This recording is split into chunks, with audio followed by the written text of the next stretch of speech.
And good evening and welcome into Rio Tinto Stadium. Saturday night soccer here in early June. Bill Riley, Carla Haslam, Landon Southwick with you here tonight. And the much improved Real Monarchs hosting Portland Timbers 2 here this evening. Landon, what a difference a year makes. What a difference 2 years make. This club is on a run right now, which is unbelievable. 7 straight wins. They're 10-1 on the season, but the improvement year to date is fantastic for this club. It's incredible. They're sitting at 30 points on the season and are doing things that they've never done in their history, with a chance tonight to set a USL record of 8 straight victories. Well, they'll come in tonight against Portland Timbers 2. And Carla, this is a team that struggled coming in here to Salt Lake City tonight. Yeah, not only have they had a hard time scoring goals, but they just haven't had the sort of rhythm that we would have seen last season. And so you're right, it definitely makes it difficult. We'll go to the national anthem now and talk more of our Timbers. Yeah, we'll have the lineups coming up after the national anthem.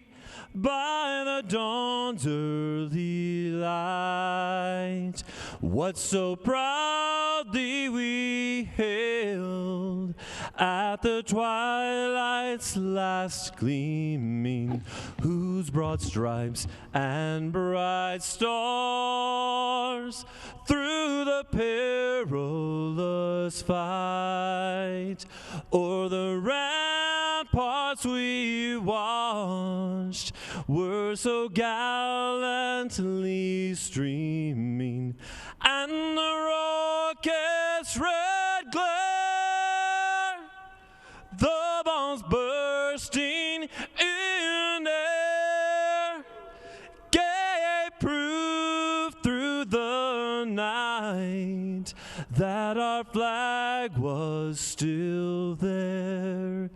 Oh, say does that star-spangled banner yet wave o'er the land of the free and the home of the brave? Thank you, Andy.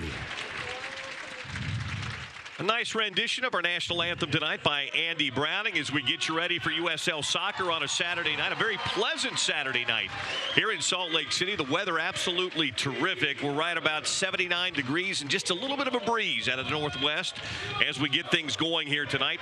Starting lineup. So we'll start first, Carla, with the home side, the Real Monarchs, who come in at 10-1-0 and a 7-match winning streak for Mark Briggs' team. How will they line up here tonight?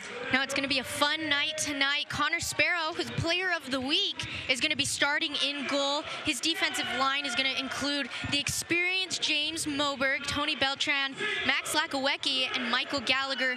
In the midfield, you're going to have Charlie Adams. Nick Beasler is going to be wearing the captain's band for today's match. Andrew Brody, Daniel Haber, Chandler Hoffman, and then Sebastian Velasquez, the goal scorer. Not too much of a change in the lineup here for the Real Monarchs. Just a couple of switches that will alert you to that we just got moments ago. It will be Lalo Fernandez in goal tonight, and you'll have out wide, I believe, Michael Gallagher in, or David Horst in, or Tony Beltran might have been. David will be in the middle. Tony would have been playing out wide. Landon, how about for T2 tonight? McIntosh in goal, Jimenez, Amick, Batista, Bijon, Lowe, Granito, Bijev, the guy to watch out for, Mohamed, Bodley, and Cicerone. And that's how they'll line up tonight for Timbers 2. Mark Briggs' team playing spectacular soccer, and really kind of the polar opposite of the senior club, who Real Salt Lake is struggling right now with their 2-week break. They're trying to work some things out. They'll have a match against a USL team coming up on Wednesday night as they open Cup play in Sacramento against Republic FC. But aside from that, this has been a terrific year, and sometimes it's interesting sometimes in sports if you make a coaching change, and the coaching change wasn't made here having anything to do with the Monarchs. It was made having to do with Real Salt Lake. They promoted Mike Petke, who was the head coach of this Real Monarchs side, 3 matches in to be head coach of the senior club, Real Salt Lake. So Briggs steps in, and he's had really nothing but success since assuming the head coaching job here with the Real Monarchs. Monarchs will be in the home white tonight, all white. White jerseys, white socks, white trunks here tonight. And Timbers 2 will come in with their forest green look with the yellow numbers. So we should have a great night for soccer as we line it up. We'll keep you updated on everything everything going on around USL as things go here tonight. And hope we get an exciting match. The last couple of matches we've called here as a trio together have been a lot of fun, a lot of goals scored in those matches. So we'll see if that's the case here tonight as well. And Monarchs are on that scoring grind right now. 28 goals in 11 games on the season. They're the leader in goals scored this season and doing an excellent job of finding the back of the net. And that can go to credit of Chandler Hoffman and Sebastian Velasquez. 7 goals and 6 respectively for those two. And Charlie Adams has been terrific setting the table with those guys with 5 assists on the season. We're underway here in Salt Lake City tonight. Glad you're along with us as RSL or the Real Monarchs move from left to right across your computer screen this evening. Ball knocked out of bounds into the Monarchs bench, and they'll throw in right away below. David Horst working himself back into health and form. Started with the senior club, was added as some depth at the center back position. David suffered an injury early in the season, working his way back to health again and seeing some time here tonight starting it back for the Monarchs. Ball all the way back to Lalo Fernandez. You'll see him for the first 45 minutes of play. It's a scheduled 45-minute start for him. He'll sub out at half.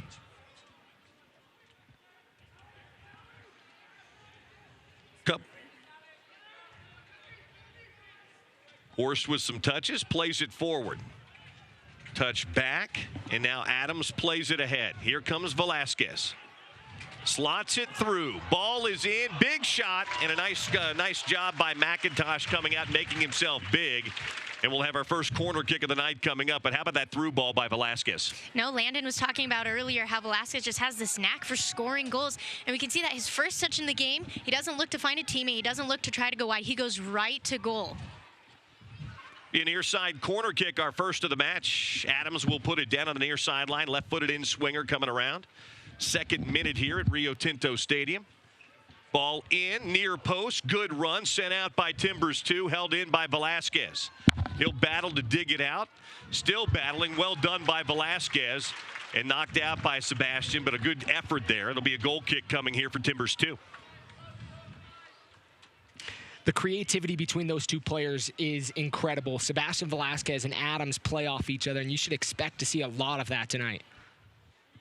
So McIntosh will put it down and play it forward here for Timbers 2, minute number 3.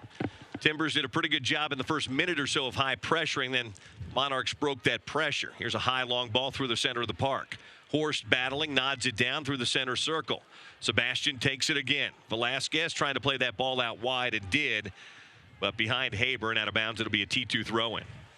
And you know, Bill, I think that's one of the things that makes the Monarchs so unique, especially compared to other USL teams, is their ability to just start attacking from the first minute. It often takes a lot of teams time to get into the rhythm of the game. But you look at Chandler Hoffman scoring in the first minute of their last game. This is a team that likes to attack from the kick. Out of bounds far sideline, it'll be a throw-in for the Monarchs. Carla, that's one of the major differences between this Monarchs team in the last 2 years. The Monarchs, they like to build out of the back in the first 2 years in their existence.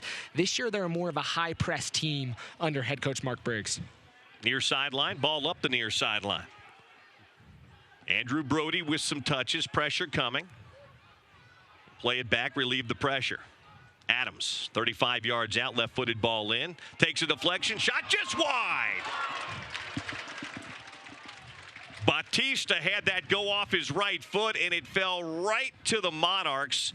And Hoffman on the far sideline couldn't direct it on frame. Goal kick coming here. Man, Haber would love to have that one back. Fell to him on a deflection, kind of unexpectedly, and wasn't able to put it in the back of the net. Goal kick out of the back again. 4th minute and scoreless here, Rio Tinto Stadium in Salt Lake City. Timbers trying to find some possession. Halfway line.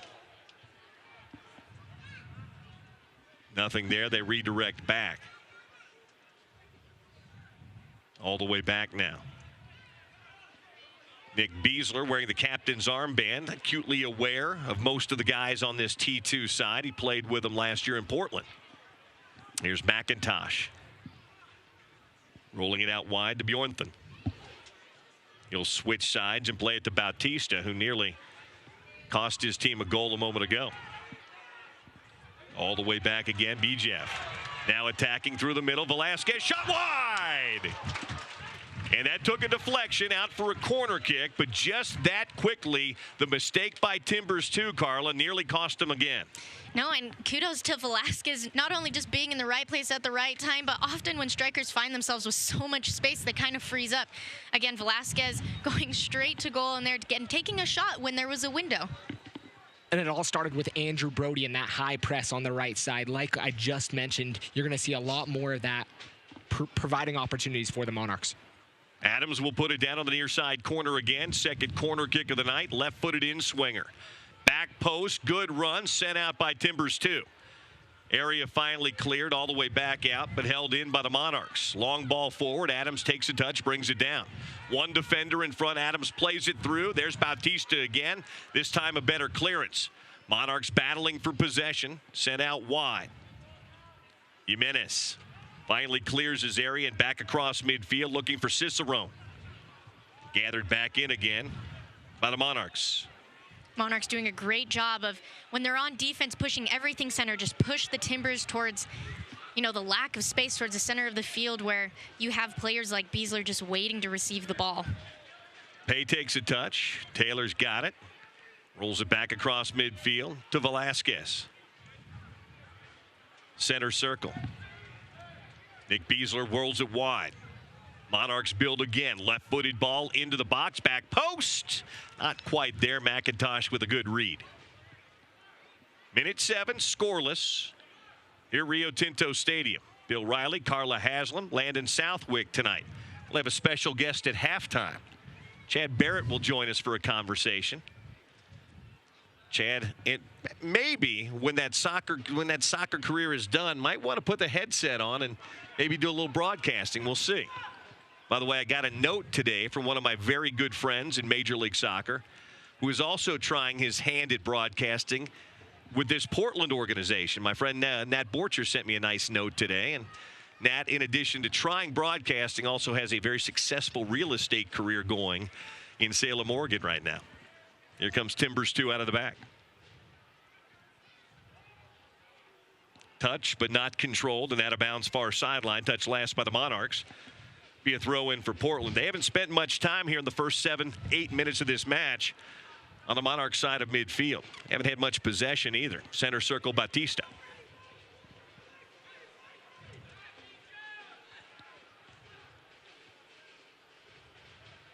Cross midfield and up ahead. Jimenez. Well marked. Fighting, digging it out, playing it back. Pressure coming. They relieve it into the center circle. Jordan wants it here on the near sideline. We'll see if they can get it to him. Not yet. Bautista.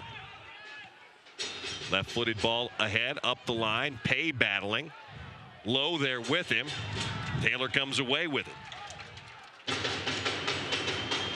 Taylor's another guy, one of these other guys that has played against the Timbers, played for the Timbers too last season with Gallagher as well. So there's a lot of familiarity, and you're going to see some of those battles maybe take a little bit more of a punch here as they're trying to get back at some of their old teammates. Yeah, and he's not a player that usually starts. So you can imagine the sort of energy that he has going into this game, getting the start for this, wanting to prove to his coaches and teammates that he deserves to be out there. The aforementioned Pay with a touch. Slotting it through. Velasquez can't control, but a nice job dancing through by Brody to control it. Here's Adams with a switch, far sideline. Edge of the 18 now. Overlapping run, couldn't get it there. Bring it center of the park now. Tried to play a ball back. The run was made. Timbers 2 away with it. Long ball ahead. Bodily, can he get on the end of it? Lalo lets it bounce, but the flag was up. That was a late flag by the official on the far sideline, but they got Cicerone in an offside position. And a free kick here for the Monarchs. Quick restart. That pass too far for Adams. Jimenez. Benito. Pulls it back and across to Amick. Now Jimenez shy of midfield. Bijan through the center circle. Slots one through. Bodily trying to get on it too much. And back it goes to Fernandez again.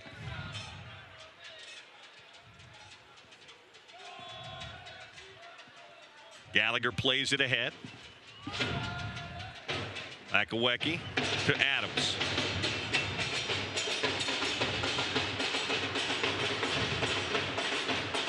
Center of the park. Another giveaway. Gave it right back again to the Monarchs. Pay up the near sideline. Brody. Velasquez breaking ankles again. Plays it all the way back now to Gallagher. And Lalo will let it roll to his feet. 10th minute, 0-0. Best chances so far. 2 of them have come for the Real Monarchs.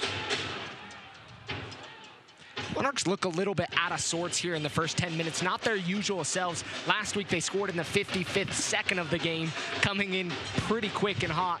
Today maybe a little bit of a change in the back, not seeing the typical Moberg, but getting Horst his 45 minutes. And maybe some of that is causing a little bit of the disarray so far. No, it's interesting to see just changes in just one player on the field. You know, we look at Pay, who has the ball now. Just one change can really alter the rhythm of a game and how the team performs. Pay trying to round his defender, couldn't do it. Well done there.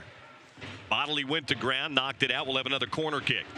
Want to remind you fans to make sure you tune in to USL's weekly show on Sirius XM FC, Channel 85, Mondays at 9 p.m. Eastern for the latest news and information around the league. And also don't forget Sirius XM FC will air the USL Game of the Week. Check USLsoccer.com for dates and times. Corner kick number 3 here in the first half for the Monarchs. Adams will trot out to take it again. Service has been good on the first 2. We'll see what we get here. Big bodies getting forward for Mark Briggs' team as David Horst is tying his boot up down below. That one was overcooked and through the backside now for a goal kick. Jinxed him. Nah, no such thing. Lakawecki couldn't get on the end of it. Goal kick here for McIntosh, 12th minute.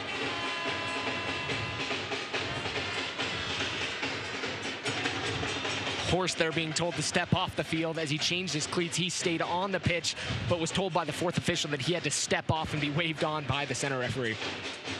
And so he was. Malik Babawai, our referee tonight, the 4th official, Trevor McDowell. And yet another long ball that goes over the head of everybody in green and back to Lalo Fernandez. I will say, while the Monarchs have a hard time getting into their offensive rhythm, defensively just been very, very solid. Timbers, too, like to send long balls, try to get balls into the seams, and Monarchs have had an answer for every single one. Well, unlike the last couple of years, the offense has been better, and the defense has been markedly better in back this year, too. Those balls that were getting through and causing so much trouble for the keepers, not so much there this year. Back line's been very good. Mark Briggs up, barking instructions to his guys. Beasler, near sideline for Pay, back to Beasler. Bad pass. Center circle. Timbers 2. Low. Back to Bautista. Over to Amick. Next Saturday night, this stadium will be full of RSL fans as they host Minnesota United FC here. It'll be a good revenge game for all those RSL fans coming here. Could have a lot of those lining up if things can get better in the second half of this season for Real Salt Lake. Very, very interesting to see what kind of a lineup that Mike Petke rolls out against Sacramento Republic FC on Wednesday night, and then conversely 3 days later what he'll have here next Saturday night, especially with the number of players that are back from the Under-20 World Championships. Here's a giveaway and a chance for a counter. Haber wide. Left-footed ball through the center. Header just over the top. Oh, Velasquez nearly had one. Couldn't keep it down on frame on a beautiful ball wide from Haber. Goal kick coming, T2. Haber's service was perfect there, right on the head of Velasquez. Velasquez, I think, was a little caught off guard that he found himself with such space and put that one up and over the crossbar. I almost think that ball got to Sebastian a little quicker than he thought, too, because he got the head up, and it wasn't, it almost looked like it caught him by surprise, the pace that it came with. Either way, it was a good attempt. Definitely, and the spin on the ball started spinning towards him as well. All these things kind of throw off your timing as you're entering the 6-yard box. Here's a turn. Velasquez giving chase. Bautista there. He'll roll across to McIntosh.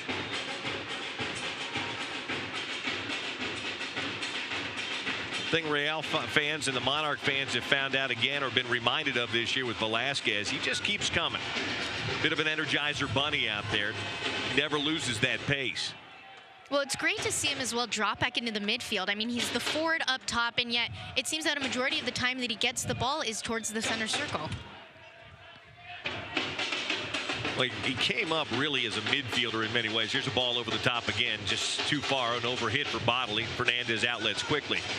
Was really an attacking midfielder and a guy that backed up Javier Morales when he first came here. So he may be playing that forward position now, but he's got a midfielder's mentality, so he's not going to be afraid to track back and get the ball. And at college, in the junior college level where he came from before Real Salt Lake, he really sat in that same role he's playing here and was a goal scorer at that level. And that ball just overcooked just a little bit up the near sideline as they were trying to find Hoffman, and out of bounds it goes for a Timbers 2 throw. Just past the quarter-hour mark here at Rio Tinto Stadium. Bill Riley, Carla Haslam, Landon Southwick with you tonight. Scoreless so far between the Monarchs, who are on a 7-match winning streak and coming in with just 1 loss on the season against the club that hasn't won in their last 6. That's Timbers 2.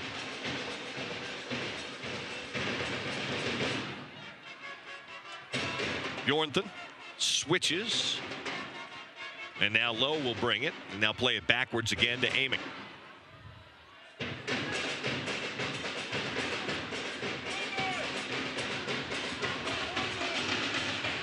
Timbers content to just kind of play with it in their back line. You can see that their center backs are looking up to play, but there's no really open space for them to go to. Quick throw in, back to Pay. He'll leave it for Adams. Adams with the switch to the far side. Haber, ball in again.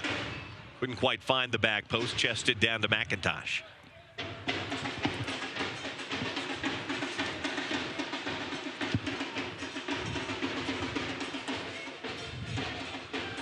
Center circle, Portland. Bodley having to come back to get it. Bjornthen up the near sideline. Brody back. There's another guy that will run all night long, Andrew Brody. And another giveaway by Portland. Bautista's touch has not been good tonight. So instead of messing with it, he plays it all the way back to his keeper. This Timbers team has been a team that's struggled to find consistency. Their last win came back in April. They're on a 6-game winless streak, and they've really shuffled their lineup quite a few times in these last few games. Yeah, and that really changes your sort of rhythm and confidence, especially when we're on the road. You're here at the Riot. Your confidence is low, and you have to try to do anything you can to get out of that sort of funk, but here they haven't had too many opportunities on the goal. Pay giving chase, Bjornthen back with him. Taylor's going to turn it toward the sideline, then back up the near sideline. Out of bounds it goes. It'll be a throw in for T2 right in front of the Monarchs bench.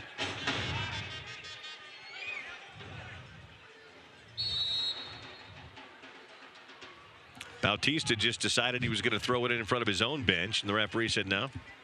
We get about 25 yards further upfield. Usually it's the opposite, yeah, right? Usually you're trying to get an extra 10 yards. They took an extra 25 back the other way. You know, that might speak to the way that Timbers 2 are trying to play today, sitting a little bit back. Drive from distance just over the top. Oh, goodness. Granero chested that time, Lala Fernandez, and only missed by about a foot. Finish your thought, Landon. So I was just saying, you'll notice that the Timbers are sitting a little further back. I think they're a little more nervous for this attack of the Monarchs. You can see 2 blatant lines, and their forwards are really the only ones sitting high. Yeah, so if you're the Monarchs or if you're Coach Briggs and you see that, your thought is let's just attack all day. If they're going to sit, might as well be looking to find those through balls, find Hoffman, find Velasquez, who are so quick on the ball, so speedy, and try to play in behind their defensive line. Here's Horst up the near sideline. David has spent some time in Portland as well. Centrally now, Sebastian. Velasquez plays it out wide. Tries to find Haber, who keeps it in. Can he keep it in? Nice hustle. At the corner flag, it stays in. Back out front it comes. Drive from distance, high and wide that time by Hoffman. And a goal kick coming for Portland. Well, with the struggles, though, that Portland has had, I will almost go back to some of the stuff Mike Petke's talked about with Real Salt Lake. If you're giving up goals and a lot of goals, maybe you want to, against a team that's so good attacking as the Monarchs have been as of late, maybe you want to sit back a little bit, absorb some of that pressure, let that match settle in a little bit, and then kind of find your way forward. If they've been giving up early goals, take care of the defensive side of it early, and that's what RSL's plan has been in some of the matches. Now, whether that plan's always been executed, that's been questionable, but maybe that's the plan here tonight for Portland, is absorb some of it early and then see what you can do beyond that. Horst plays it back to Fernandez. One of the problematic things I think you'll see tonight for the Timbers in that mentality is the Monarchs like to apply that high pressure, and we've already seen a couple key turnovers, allowing Velasquez to find himself in space with acres around him.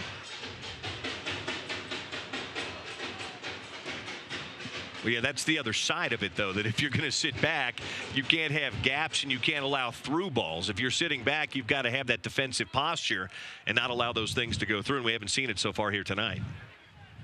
20th minute, still 0-0 here at Rio Tinto Stadium.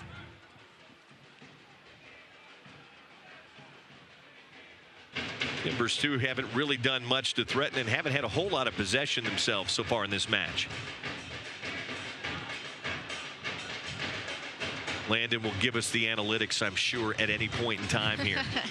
You know, it says pretty even, 50-50 according to Opta. Doesn't feel that way.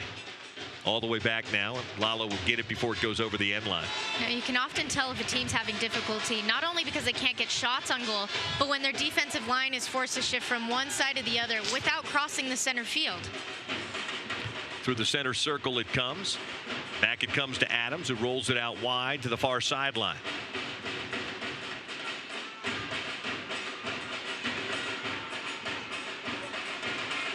Velasquez. White jerseys getting forward. Ball played into the box. Brody with a one-timer. Took a deflection off that Portland Timber defender. I think that was Bjornthen. Out for another corner kick, this time from the far side. Fourth corner tonight. Great thought by Andrew Brody that time. Don't even give him a chance to settle. You know, sometimes I tell you that's the best advice. If you're not ready to take it, it most likely means that the keeper's not ready for it either. So Adams will put it down on the far sideline this time. Horst thought about getting into the play, now backs out. Driven ball in toward the top of the box, trying to set something up for Velasquez. Taken down by Brody instead. Back out to Adams, drives it back in with a left. Looking back post. Flicked by Bjornthen. Up the near sideline. Is that Bodley? It is. You know, and that's not a bad look with McIntosh on the near post, excuse me. And that's Cicerone going down, getting his feet caught up with David Horst. Referee will come have a word with him. He's got his hand in his pocket like he's going to show a yellow, but we'll see after this conversation. That's a pretty soft yellow to me. Well, and the other thing, too, is it's a foul. There's no doubt about that. And a little shove. Okay, maybe. David extended that left arm just a little bit. Maybe the left arm. I was looking at the feet getting caught up. Maybe that left arm is what got him that yellow card. Chad Barrett wouldn't be going down on a play like that. He's going to run through that. Yeah. The thing is, too, it hasn't been that physical of a game. You know, usually the Monarchs at this point have already been shoving each other. There's already been some elbows thrown. But this game, for the most part, has not been one for fouls or that sort of physicality. 23rd minute, yellow card on David Horst. First booking we've seen tonight. Free kick just across midfield for Timbers 2. Bjornthen plays it back. Bautista.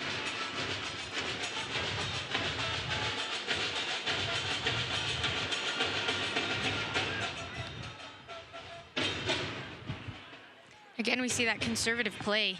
You have a set piece in the other team's half, and you're choosing to go back with it. Timbers really trying to play it safe here. Bautista, left-footed ball, takes a deflection, and this is trouble. Here comes Velasquez. Sebastian rounds his man. Sebastian beats his man to the middle. Left-footed shot just over the top. What individual skill by Sebastian Velasquez, but he couldn't keep it down on frame, and it stays scoreless. But it all started with that poor clearance by Bautista that took the deflection off. I believe it was Andrew Brody. And then Velasquez was off to the races. And that's part of that high pressure. You don't have to win the ball. You just have to make it predictable for your teammates. You have to do anything to get a touch, get it off, and a deflection was exactly what happened there. Anything to just make the game predictable, and that's exactly what happened. Velasquez was able to read it. Sebastian with another touch again.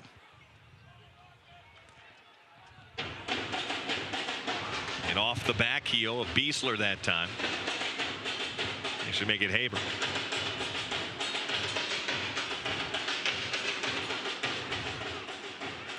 All the way back now to Bautista. Hoffman finds that in his stride, and he's on goal and is going to finish that one 9 times out of 10.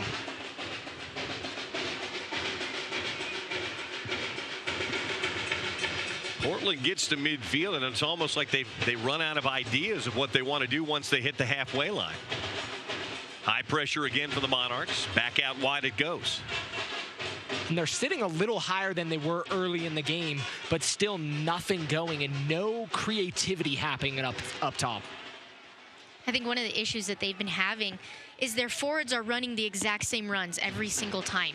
And so the Monarchs defense doing a great job of just intercepting that lane every time. Pay weaving in and out and staying with it into the 18. Back post Brody trying to find Hoffman and set up over the top for a corner kick.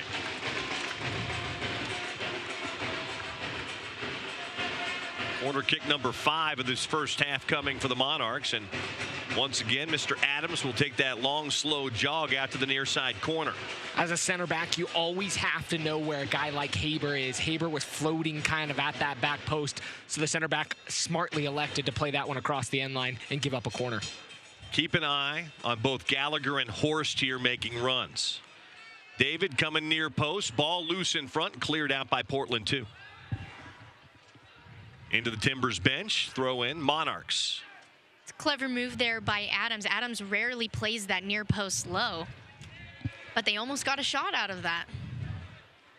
Beasler was making that run to the front post, found himself in that opportunity, trying to maybe flick it on and allow something to happen at the back post.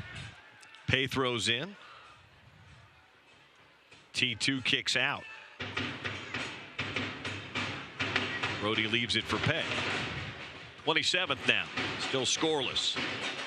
Monarchs and Timbers 2 from Rio Tinto Stadium. Saturday Night Soccer in Salt Lake City.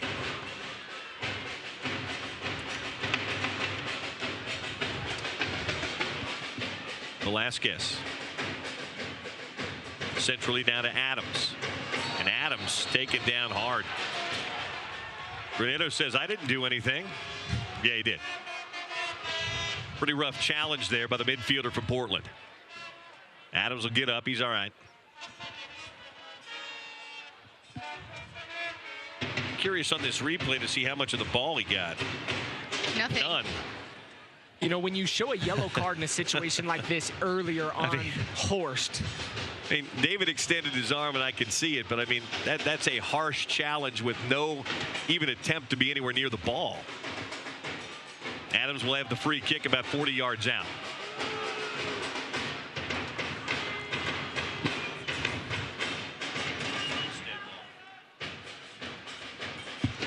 And I'm sure, Carla, you know from your playing days at BYU, and Chad could tell us too, I mean, all you want as a player at any level is a consistent referee. As Adams plays it into the mixer, and we overhit that one with a little breeze at his back. You want consistency from minute 1 to minute 90 so you know how to play. Yeah, if he's going to call it tight, great. Call it tight, but call it tight all night long so we know you're going to call it that way. Yeah, you can't call it 2 different ways, 2 different halves, at 2 different times. No, there's definitely an expectation that you're right is set from minute 1, and it lets you know, as a forward, can I go into a tackle? Can I, come into the goalie on a corner kick? All these sort of things are set from the first minute of a game from the center official.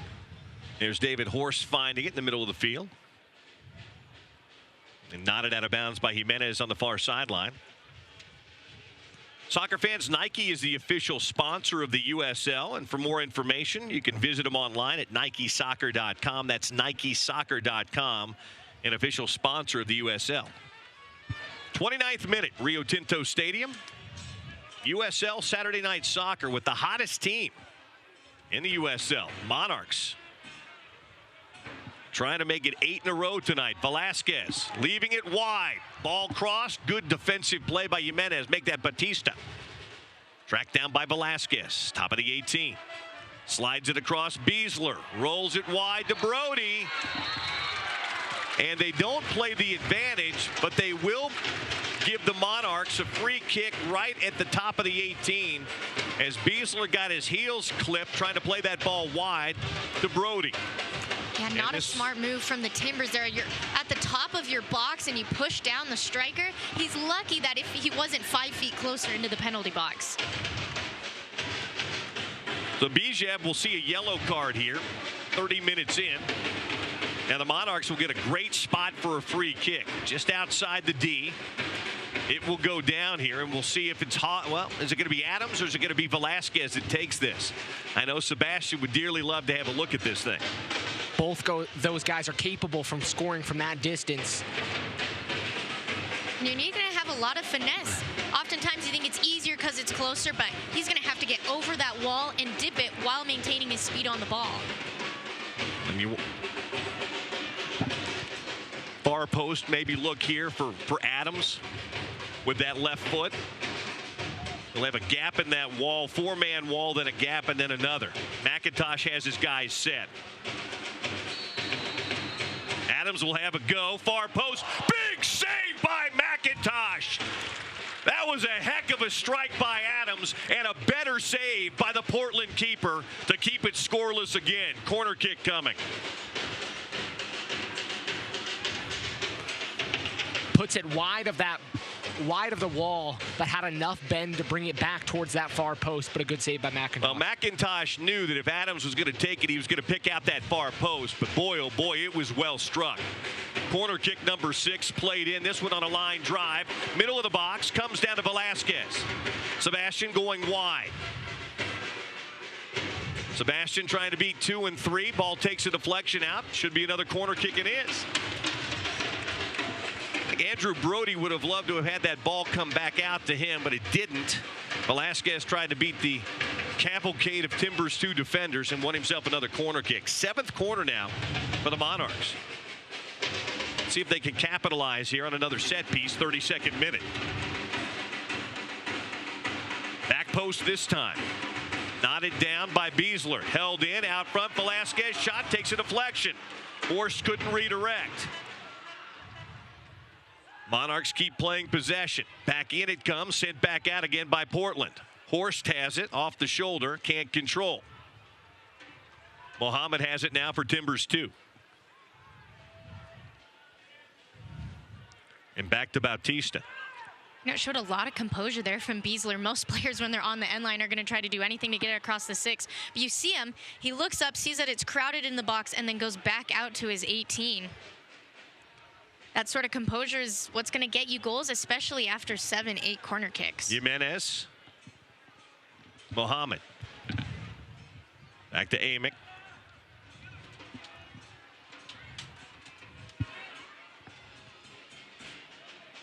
Touch or two. Nobody stopping the ball. Plays it back ahead to Jimenez. Centrally now, Granito. Out near sideline to Bautista. Oof. Bad decision again by Bautista. Velasquez going to try and make him pay. Sebastian in. McIntosh gets it. The touch got away from Velasquez. That's one he probably should have laid off, Landon. He was looking to lay it off. Touch got away from him, but he had those eyes for goals. You're in a one-on-one situation with the keeper. Got to say, Bautista's had a disastrous first half. His decision-making on the ball has not been good, and here's going to be a foul on the Monarchs captain, Nick Beasler. And, of course, the referee's going to bring him over for a discussion. Nick knows what he did. You got to love when an official, when a center referee brings them over, away, walking away. It's all a show. Just to show a little bit. It's all a show. It's all a show. We all know who the boss is on the field. Tonight, that boss is Malik Babawat. Free kick just across midfield for Timbers 2. 34th minute. 0-0 here, but a number of chances. Best player on the field tonight for Portland's been their keeper, McIntosh. Bautista. Over to Amick. Pretty critical for the Monarchs here in the next 10 minutes or so. Finishing out the half strong. They've had opportunities. They need to find the back of the net to try to take a lead into the half. Another giveaway by Timbers 2. Brody tracks it. Now a foul on Lowe as he grabbed a little bit of Andrew Brody.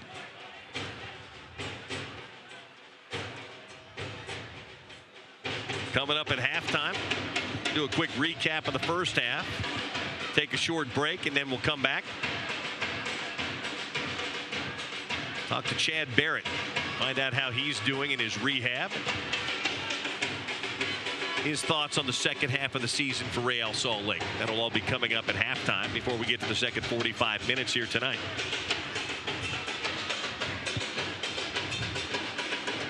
I was quite glad to see Chad Barrett join Real Salt Lake this year because at times in his career he's been an RSL killer. Maybe I'll ask him at halftime about the lightning storm in Chicago many years ago after a weather delay when Jeff Cunningham, I believe, was still playing for Real Salt Lake, and then after the hour-and-a-half lightning storm in the Windy City, Chad proceeded to come on and score not one but I believe two, including a game winner. As he nods his head. And I don't think he's just a Real Salt Lake killer. He had been a league killer, a guy that had won trophies. Hey, I don't care about the rest of the league. I care about the games I've broadcasted over the years for Real Salt Lake, where Chad Barrett, I've called his name too many times. You got to give him credit. And Open not enough times this year. Open Cup, MLS Cup. He's won it all, I think. Supporter Shield. Here's Adams trying to play that ball in. Took a deflection and back to McIntosh. That's all I'm saying, Bill. You just got to give the guy his full due. I don't need to give him his due. We all know, okay? I want to call a few Real Salt Lake goals with Chad Barrett's name next to him. That's what I'm saying. We're all hoping for that. Just a little bit of sunshine remaining on the pitch here. Rio Tinto tonight as the sun sets to the west on what's a very pleasant evening for the beautiful game here in Salt Lake City. It's a perfect day for soccer. Center circle, Timbers 2. Out wide. Muhammad leaves it for Jimenez. Back to Amick.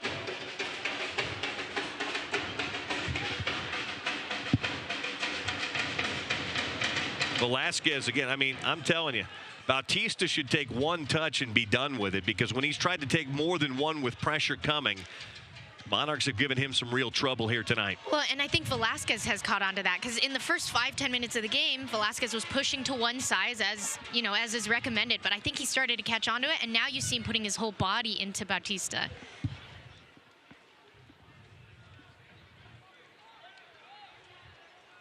Far sideline, Jimenez plays in, flicked forward by Mohammed. Cicerone trying to get around his man. Defended well by Gallagher out wide.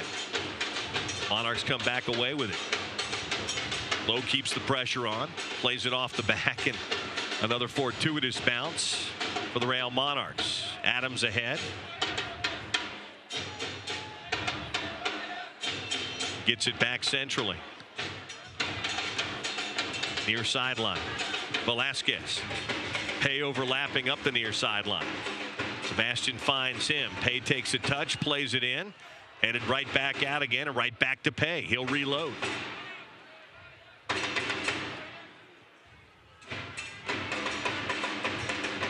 Pay stepping around, plays it in, into the 18 he goes, defended out well. Here's Adams. Top of the box, slid in too far for Hoffman. Caught just a little flat-footed that time from Beasler.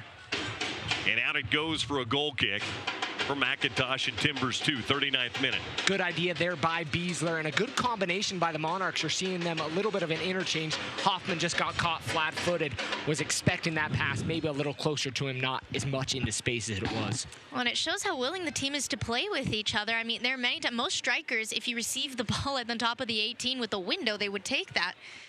But it shows an intelligence, a high level of soccer IQ to be able to see that sort of wall pass. Hoffman unable to get on the end of it. But you usually don't see those sort of wall passes within the 18-yard box. Granada was down in the midfield. They gave him a little time to work it out. Everybody gets a little water break. He'll have to come off the sideline. Get waved on, and now he comes back on again. Ball out of the back by Portland. Wide far sideline. Haber gets it. Beasler back. Back ahead, Adams. Good tackle from behind. Timbers 2, 1v4. Shot from distance. Defended well there by Horst. And a long run coming. Brody will track it down and run it forward. 3v3, ball in front. Shot. Oh, well defended. Hoffman got on the end, but he had a defender right there with him. It was Amick. You gotta love that ball by Brody, slotting it in, saw the run of Hoffman, making the near post run, and Hoffman's a guy that you gotta give a chance in front of goal. And it's bending away from the keeper too, which puts McIntosh in a really difficult position. You see he chose to stay back on his line. Here's Velasquez popping it through to Brody. Brody in front, top of the box, turning, shooting, takes a deflection, Timbers clear.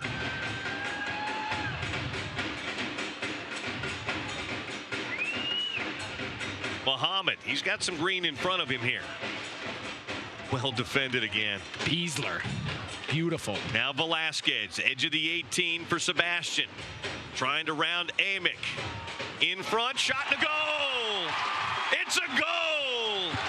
Brody finds the back of the net. Set up beautifully by Velasquez. 1-0 Monarchs. And a very 41st minute.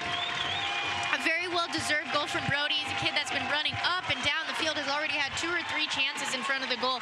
And you can see as he's coming in, as that cross is coming in, he's making a diagonal cross right in front of McIntosh, slots it to the far post. Well, I was wondering on that play, Landon, if maybe Velasquez took one touch too many as he got toward that end line, but he got just around Amick there and was able to punch it in with that left foot. It almost looked like his touch went too far, and we're going to get a second look at this. He goes towards the end line, loses a little bit of composure. Yep. Guy goes to ground, and he's able to square that right across Brody with an easy tap and goal. It's the most dangerous play in soccer. Get to the end line, pass it back to the 6. Oh, goodness. And the Timbers 2 defense on the backside just got caught ball watching, and Brody was there to tap it in. 1-0 Monarchs, 42nd minute. You know, seconds before that play developed, Bill, I was going to say that the Monarchs need to get a goal because even though they've been dominating this half, a fluke pass, you know, any sort of crazy shot that deflects could change the rhythm of the game. Here they come again, 3v2. Beasler slots it through too far for Hoffman. Just a touch too much. McIntosh scoops it up. This is when the floodgates could open, so you better watch out. The Monarchs are a goal-scoring team, 29 goals on the season, scored by 12 different players. Well, here's where if you're Portland, you're that fighter just trying to get to the end of the round here. They're on some wobbly knees. They've given one up. They've taken some punches here. You get to the locker room 1-0, considering the number of chances you've given up in the first half, you feel okay. You don't feel great about it, but you feel okay about it. Here's Amick.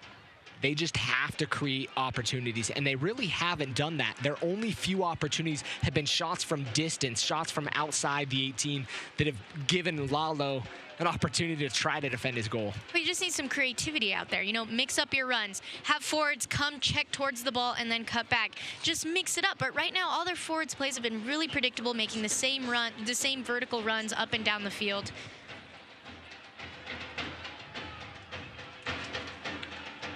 Throw in far sideline, Monarchs. 43rd minute, 1-0.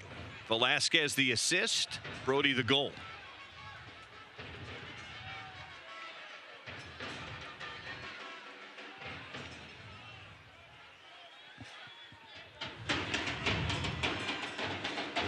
Amick. Muhammad. Bijev.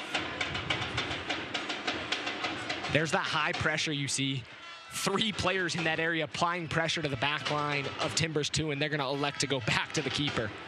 They really can't get anything started with that high pressure.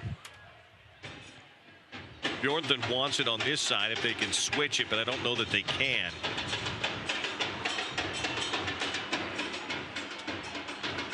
Bodley. Bijev. 25 yards out. Bijev has a go. Not a bad thought coming out of that shade into the sun, but it shot it high and a goal kick coming. Took a deflection. I think it's going to be a corner kick. It did. It took a deflection off a Monarch defender.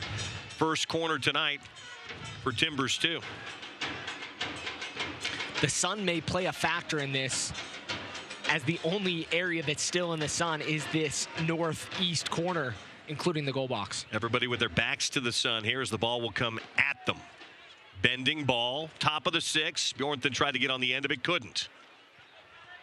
Giving chase here on the near sideline. Monarchs battling for it, kicked out of bounds by Gallagher. So they took a touch off the Timbers. And a throw in deep in their own end here for the Monarchs. 45th minute. Pay throws in. Plays it out of the back. Center circle to Amick. Low. Back to Amick. Left-footed ball ahead. Finds Muhammad. It's one of the few long passes that have been completed here in the first half. Bijev broken up by Brody. They gave it right back again to Portland. Kicked out of bounds. Touched last by. They'll say Brody. Bjornson throws in. 2 minutes of stoppage time is what we'll have here in the first half. 2 minutes. Granito center circle.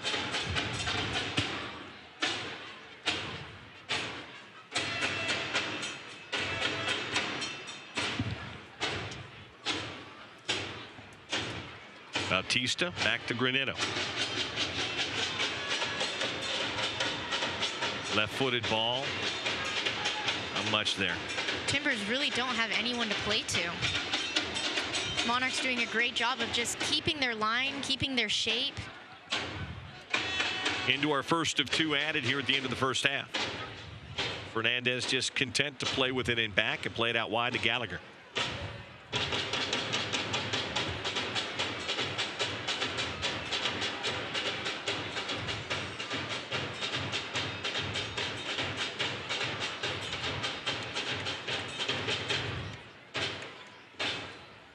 Jimenez gets into it.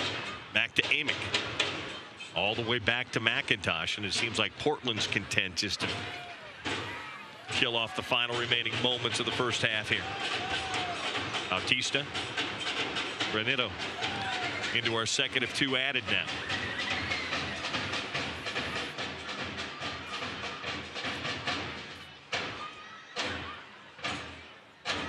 Haber battling. Jimenez kind of tossed him down there and out of bounds it goes. Free kick for Portland.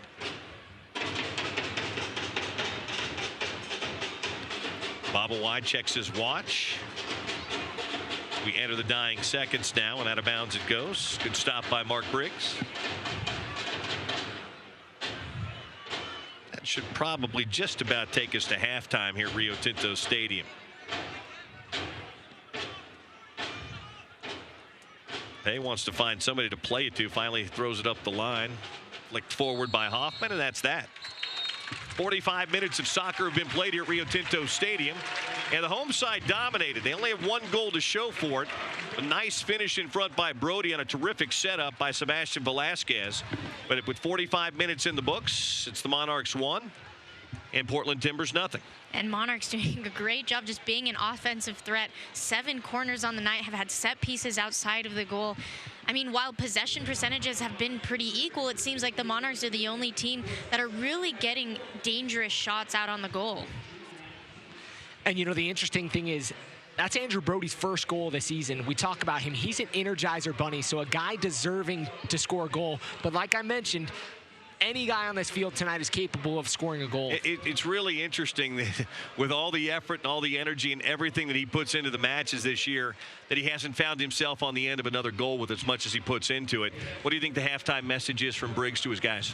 At this point, it's just consistency and capitalize on your opportunities and goal. The Monarchs right now should have 3 goals, but, you know, getting a deflection here or taking a touch too long is what's keeping them from really breaking apart. Be consistent and finish in the final third. And Landon, really, too, don't fall asleep in back. Don't let that one ball get through, because really that appears to be what Portland's looking for, is that one through ball, that one ball over the top where they can spring it, because other than that, they just haven't been real creative in the final third. Or that one shot from distance. The only time we've really seen Lalo Fernandez be called upon tonight was that shot from distance that he had to parry open over the bar. So halftime here at Rio Tinto Stadium, and the home side up by a score of 1-0.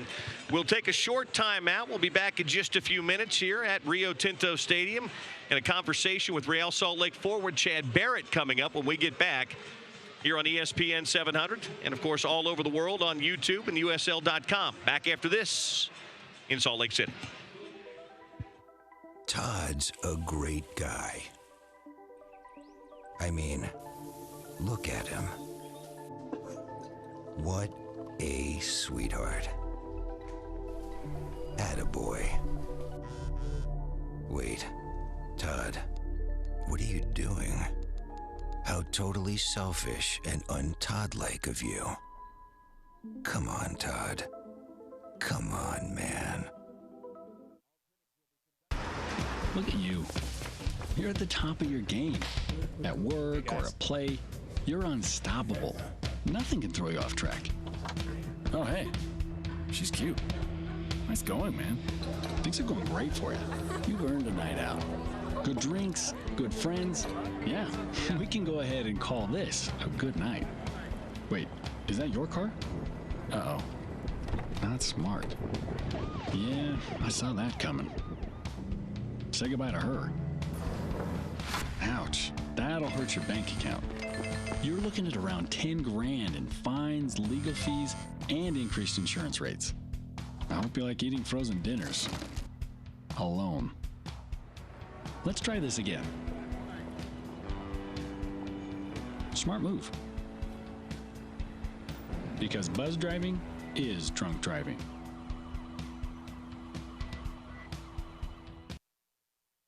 Every year, 40% of all food in the U.S. never gets eaten. 40%. That's almost half the food we produce. Food waste is a serious problem. It impacts all of us. And it's expensive. Your family is throwing $1,500 a year in the trash. We're working hard to put food waste on the chopping block. And you can do the same at home. Learn how to cook it, store it, and share it. Just don't waste it. Go to SaveTheFood.com.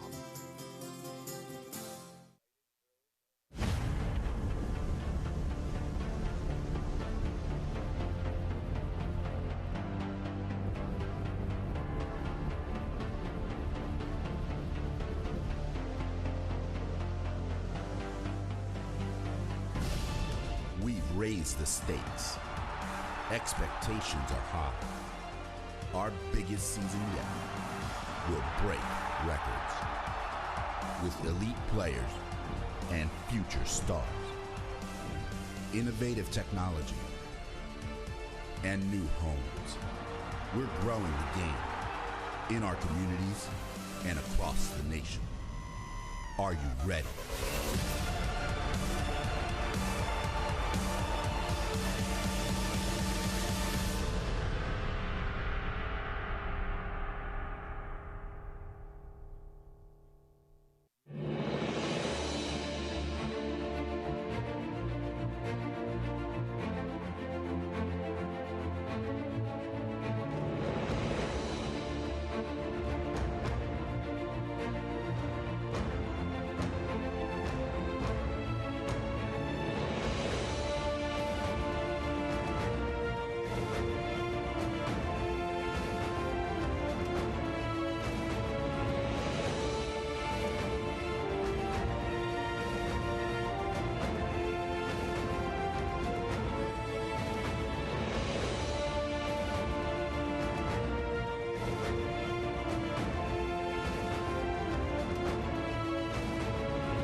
And back at Rio Tinto Stadium, it's halftime with the Monarchs up on Timbers 2 here in Salt Lake City, 1-0.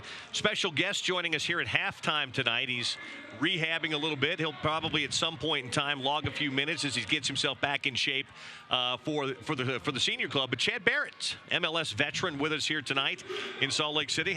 How are you? How are you feeling? I'm doing really well. You know, obviously better than I was 2 months ago when the injury happened. But you know, the one good thing about the injury is, it's giving the rest of my body a little bit of time to recover. Too much time, in my opinion. But, it's a slow, steady process. My injury requires time intervals, and once those are met, then we can go to the next thing. So I'm not getting too ahead of myself, psychologically and mentally, but just trying to keep a even keel and just kind of make sure I do the rehab the right way. For those that aren't aware, that may not have kept up with Real Salt Lake, that are watching at other places, what did you do yourself a couple of months ago? It was just a chondral defect. It was a cartilage. My femur burst through the cartilage at where it meets the. Where it meets the tibia in the knee, and it pretty much was just my tibia and my femur trying to start a fire. Ended up developing a bone bruise. I had it in the game against LA. I was probably about 60% for that game. Kind of one of those games where you wish you could say that you don't want to play, but you always want to play. Yeah. So where are you in your process, in the rehab process at this point? Starting to do some work running at all?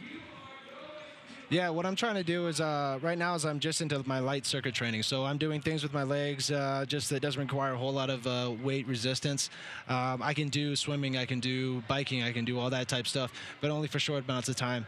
They really try and limit me. And, I told somebody earlier that it's, kind of like having a dog on a leash and you take it into the park and like I'm that dog that, just got its shots and I can't get off the leash yet. So once they let me off, though, I'm going to be flying all over that place. How frustrating is it for you, Chad, not only to be injured, but you're coming to a new club and a new club that's struggling just a little bit, not to be able to be out there and trying to help the boys kind of turn things around a little bit?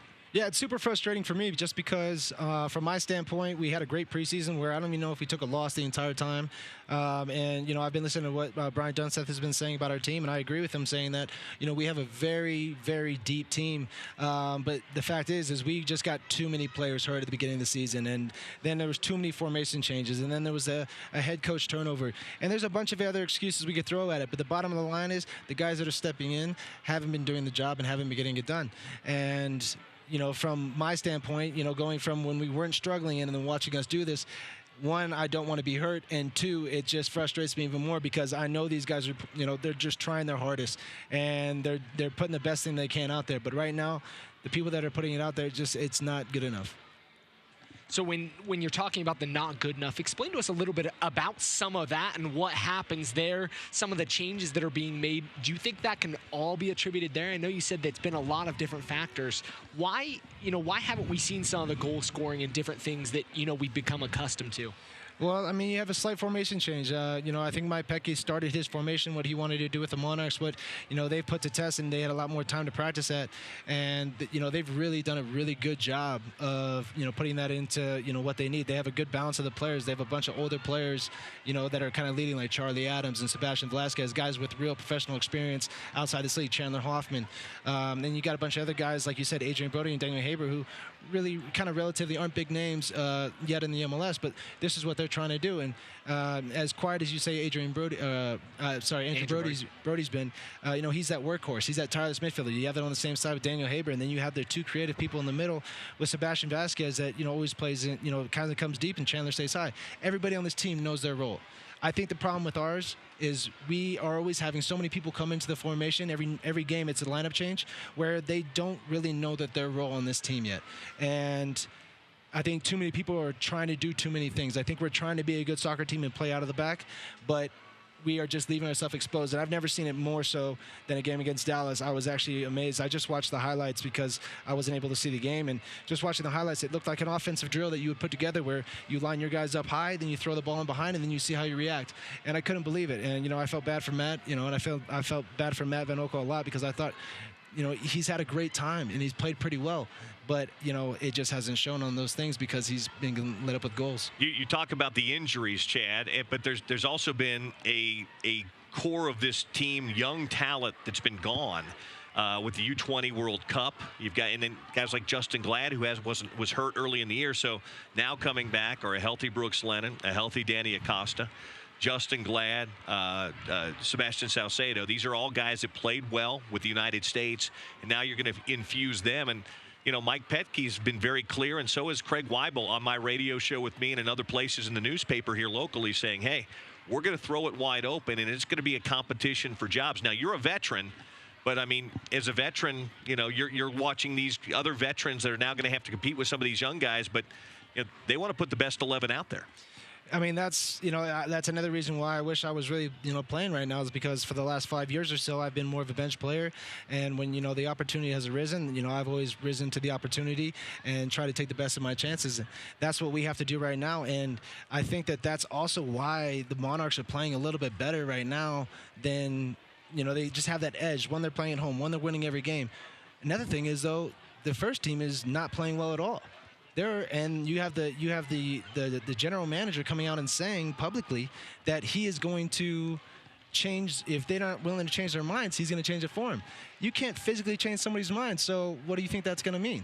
And so that gives them a little bit of extra motivation, and it should probably scare a couple of the other guys that are, kind of on that bubble and not too sure. But, I think that fear is creeping into people, and it's showing in our play. We're talking to Real Salt Lake forward, injured but rehabbing forward, Chad Barrett, MLS veteran, here at halftime. The Monarchs leading 1-0. Second half action coming up here in just a couple of minutes as we get ready for the second half of things here. We've got a big match coming up tomorrow night down in Mexico City. The U.S. has looked okay. I think Bruce Arena is now trying to figure out, now that his second term as national team coach, but didn't look bad. But you look at a kid like Christian Pulisic and see what he's been able to do at age 18. You're no longer none of us here. Landon's probably closest to 18 of all of us here. but you watch that guy and see what he's able to do. What's that mean as you look forward for U.S.? Does he have all the markings of the next big thing for U.S. soccer for you, Chad? He has what everybody will like. I mean, I guess in any sport you can kind of refer to it as the intangibles. He has the it factor. He's a little bit better than everybody else at all the stuff that you can't teach. That strong mentality, that first touch, that speed, that separation from a defender.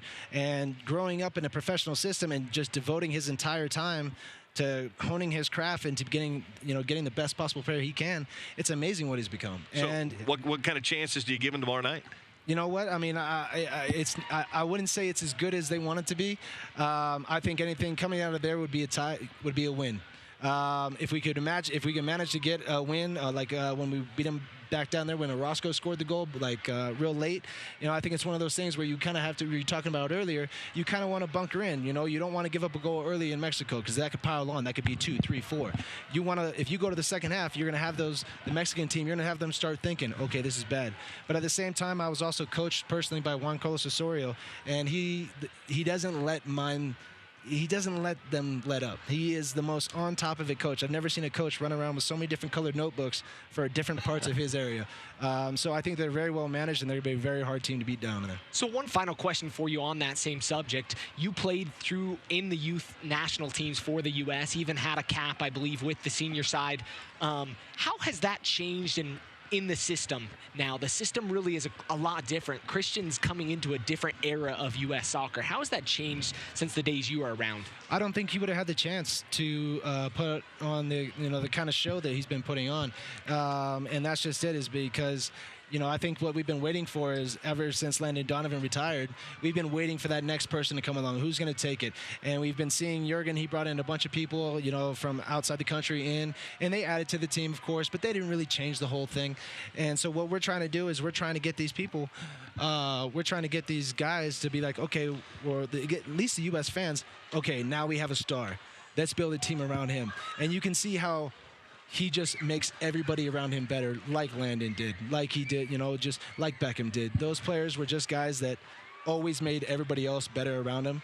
And what they did was a little bit quieter, but what Christian's doing right now is not quiet at all. This guy's going to be a star. All right, you want to do this for a living when your days of playing soccer are done. Before we let you go, give me a second half key for the Monarchs. What do you think the message was from Mark Briggs at halftime? I think the message was, they don't really seem to have anything. I don't think that they possess the ball one single second inside of our 18-yard box. So what they're going to have to do is do exactly what you said. They're going to have to make sure that they get still expressive going forward so they can get that second goal, but they want to make sure that they stay in their blocks defensively and they don't get stretched and caught out, because that one long ball is going to kill us, and then you end the game 1-1 after you've been dominating the game the entire time. Would be a shame. That's Chad Barrett. He's still a soccer player, but when he's done playing soccer, he may have a future with this headset on. Good seeing you, man. Absolutely. Let's do it again soon. Thanks for having me. Chad, appreciate it. Absolutely. Thank you. There he is, Chad Barrett, with us here on the show tonight. As we are now underway, second half action, one halftime sub. Bautista, who just had a shocker of a first half for Portland, has been subbed off for the first at the 45-minute mark, and Ornstill is on, number 48, in for Portland. Monarchs 1, Portland Timbers 2-0. Just underway second half from Salt Lake City and Rio Tinto Stadium. On the other side, you see Horst played his 45 minutes, and that was planned. Moberg's back in, and you have the mainstay that Moberg that's played in all 11 games, 12 now tonight, throughout the season. David doing now what Chad will be doing very soon, we hope, and that's working his way back into shape and form and fitness with the Monarchs. And that's just another big advantage of Real Salt Lake having their USL club here in Salt Lake City and not someplace else. The ability to not only train in the same area, but to be able to get guys time midweek and weekend matches to rehab without having to travel much at all. And not only in the same city, but in the same stadium. Yeah. They're on the same training pitches. Soon to be in the new facility out in Harriman as well. They're having opportunities to be in training together, so they don't have to go fly somewhere. They don't have to spend time away. They're able to train with the Monarchs, get a few days in with the Monarchs pre-game, and make sure they're a tight-knit group. Lakawecki finding Velasquez. Well, and I think there's power to in being able to play in a game without having to come back to Real Salt Lake. There's a mental aspect to being injured. Not only do you have to heal physically, but mentally you can be tentative when you come back to the field. And it's hard to get back into the way that you were playing.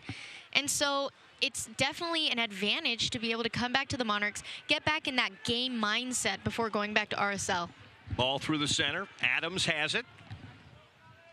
Knocks it out wide, and here comes Pay. Taylor Pay. A lot of green in front. Pay slots it through. Hoffman takes one touch, and again, McIntosh off his line big. Beautiful ball there by Pay. Pay waited till just the last moment. Hoffman held his run, which is a tough thing to do as a forward, but was able to get a shot off, but McIntosh was there. And McIntosh reading it, I think he saw that his defensive line was going to get beaten, so he ran a little earlier than most keepers usually do. But good thinking on his part, make himself big, puts the Monarchs in a tough position. Well, again, McIntosh has been far and away the best player for Timbers 2 here tonight. A couple of big first-half saves. You saw him come off his line nicely there. Ball in back. Velasquez all the way back. Plays it to Lala Fernandez, top of his box. 49th minute, 1-0. Monarchs, as just a sliver of sunshine remains as the sun sets to the west here in Salt Lake City tonight. Lakawecki up the near sideline. Headed wide and out by Jimenez. I don't know that you can ask for a more beautiful night to play soccer. Not too hot, 72 degrees, slight wind, but a gorgeous night for soccer. Here's Adams. Lakawecki couldn't keep it in. This is one of the few nights in the handful of Monarchs games I've done this year where we haven't called Lakawecki's name very often. They have just not done a whole lot up the left side channel, the Monarchs. They've had much more success really right through the middle and up the right side. Well, and Lakawecki's one of those players that usually gets high, too. Velasquez in. Velasquez beats 1 and 2, has a go, and Amick knocks it out for a corner kick. You can see Brody making that slight run just in front of him, hoping and praying that it would fall to his feet to try to get his second of the season. Velasquez puts it in play quickly to Adams. Left-footed ball in, sent out, takes a deflection. Velasquez keeps it in. Sent back out again. Now we've got 2 players down. Holding the head. I think that's Ornstill who's down. Central defender who came in for Bautista at halftime, if that's number 48. He came together, and he's holding the side of his head right now. And that's something here in U.S. soccer that you're seeing a little bit more attention paid to. I know Taylor Twellman would be screaming to make sure that the player's getting attention, especially with the head injury. Yeah, he came together with Pay and just took a leg off the side of the head is what he did. Boom, right there. You could see it, and then he crumples to the ground.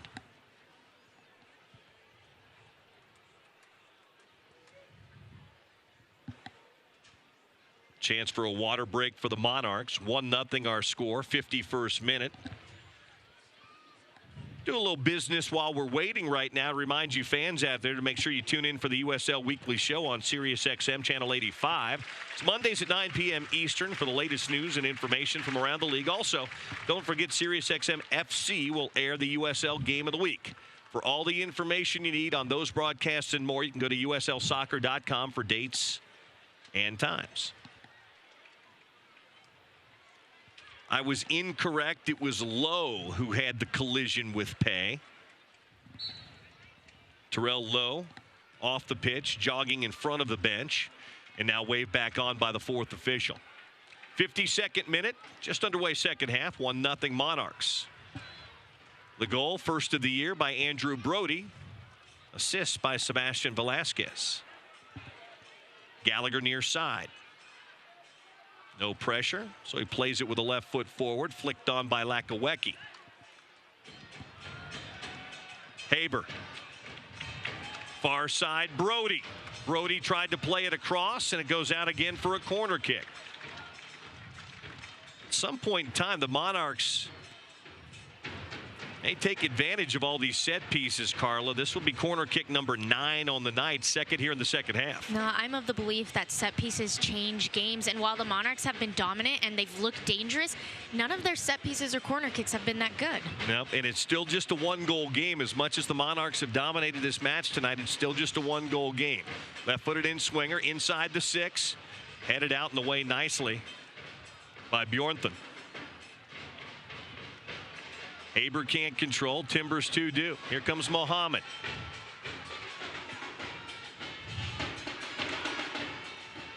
Up the line, Jimenez knocked out of bounds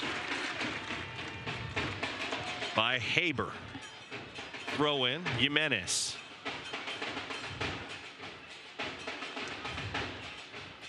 Slots it through. They try to play it back, and that just overhit and out for a throw in. Still haven't seen that creativity that I've been looking for from the Timbers 2 side. They really just haven't got into the flow of the game. 3/4 of their balls have been going backwards. In the first half, Timbers 2 had 1 shot, and it wasn't even on frame.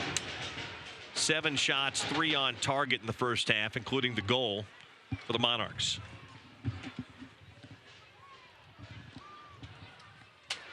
Full slate of games tonight, handful of games coming up tomorrow around the USL. Velasquez back out wide to Pay. Odd decision there by Sebastian. Pay will run it up the far sideline. He'll switch far side to near. Haber into the 18. Leaves it for Lakawecki. Out it goes for a corner kick. What great vision from Pay to be able to see that far side. It's easy for players sometimes to just look straight up and see the forward that's right in front of them, but you see that he tries to switch in any sort of effort to create space for his players. Third corner of the half, and we haven't even played 10 minutes yet here for the Monarchs. Adams near sideline. Left-footed ball, top of the 6, headed across by Beasler, but over the top and out. And McIntosh will have a goal kick. These two sides squared off at the start of the season to open the 2017 season. Monarchs scoring 2 goals in that game. Both came on set pieces served up by Charlie Adams.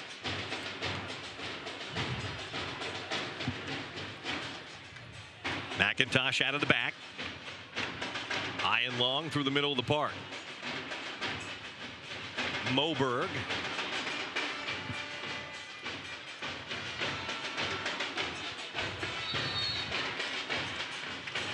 And forward it comes, and a foul against Timbers 2.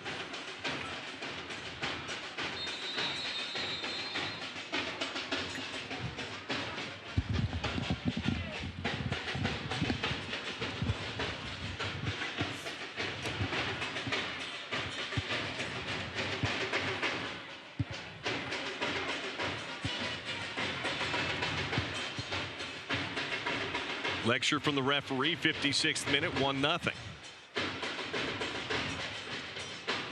been a common trend in this game, Bill. I feel like every 5 or 10 minutes or so, it seems like the ref is pulling someone aside, giving them a warning. There were 2 cards handed in the first half. One to Bijev from the Timbers, and then one to Horst for your Monarchs.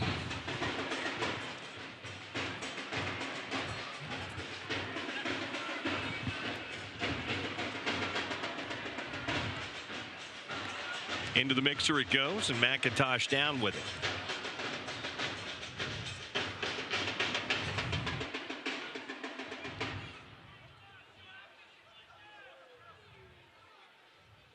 McIntosh telling his team to get up, to create any sort of offensive opportunity for them.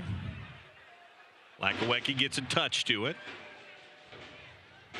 Nodded forward, taken away by Timbers too. Good turn by Cicerone. Keeps possession.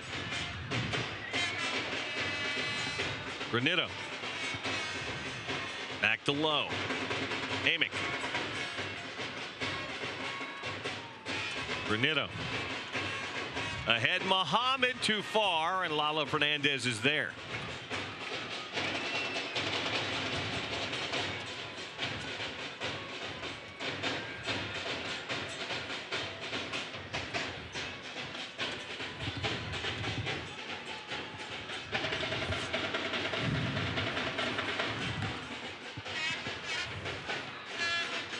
Monarchs are going to try to slow the pace of the game here.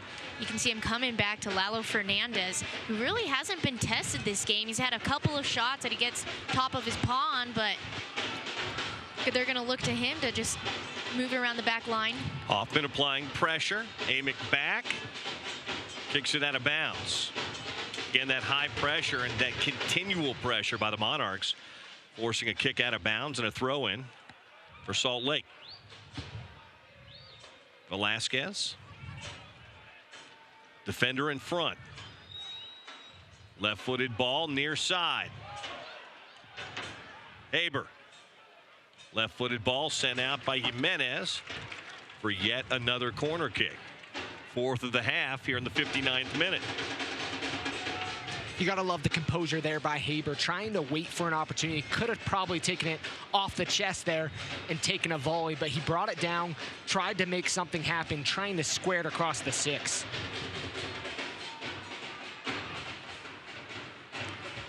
Adams, lofted ball, backside. One-timer by Velasquez.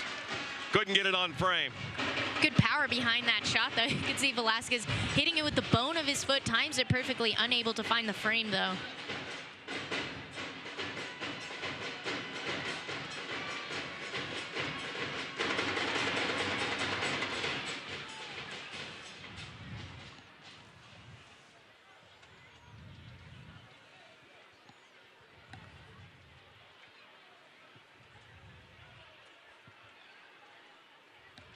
Pay to throw in far sideline for the Monarchs. We've played an hour here at Rio Tinto Stadium in Salt Lake City. Sandy to be exact. Timbers 2 really haven't threatened yet. Lowe with the switch to the near sideline. Jimenez has to take a touch to keep it in. Couldn't control it. Lakawecki up ahead to Velasquez. Sebastian pulled down. That's got to be a foul, doesn't it? Apparently not. Referee says play on. Monarchs really need to seal up that second goal. It only takes one counterattack from Portland to tie this thing up.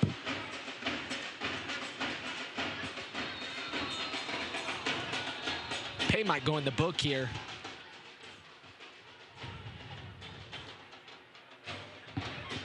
Lecture will certainly be coming his way as referee goes to his pocket.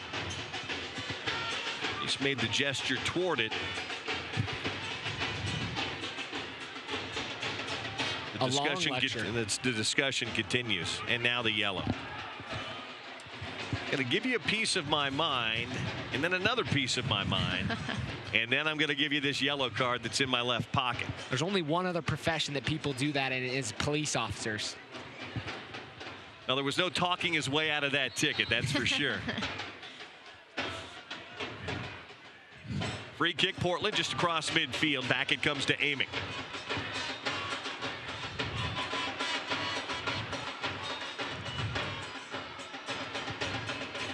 Long ball ahead. Jimenez offside. And again, that was a well-driven ball by Amick, but even if the flag stays down, Jimenez doesn't have much of a chance to get to that. Free kick. Gallagher will take it here for the Monarchs, leading 1-0 in the 62nd minute.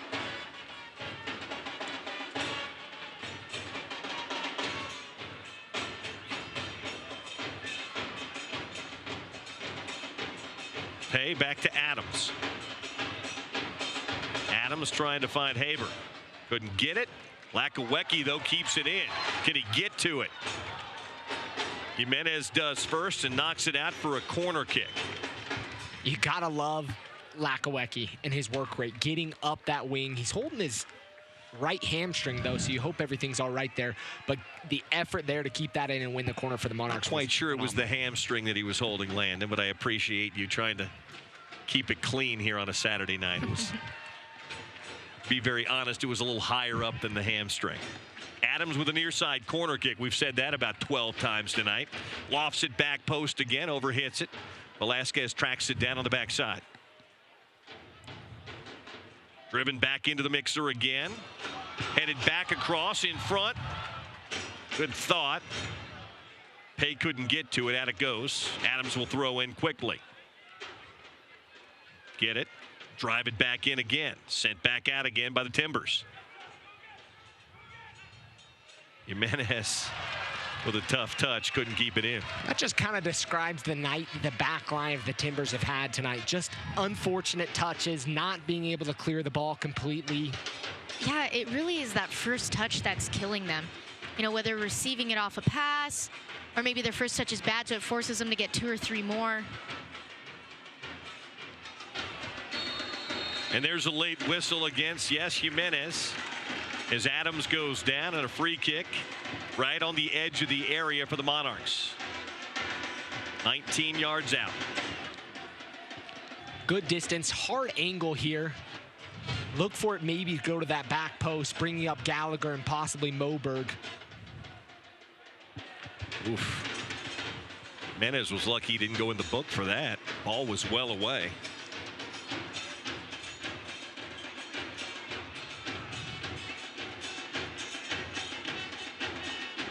Now the 10-yard walk-off by the referee. Adams got a dynamite left foot. Velasquez will come out with him as well. Adams with the option to go far post or near post. We'll see what he does.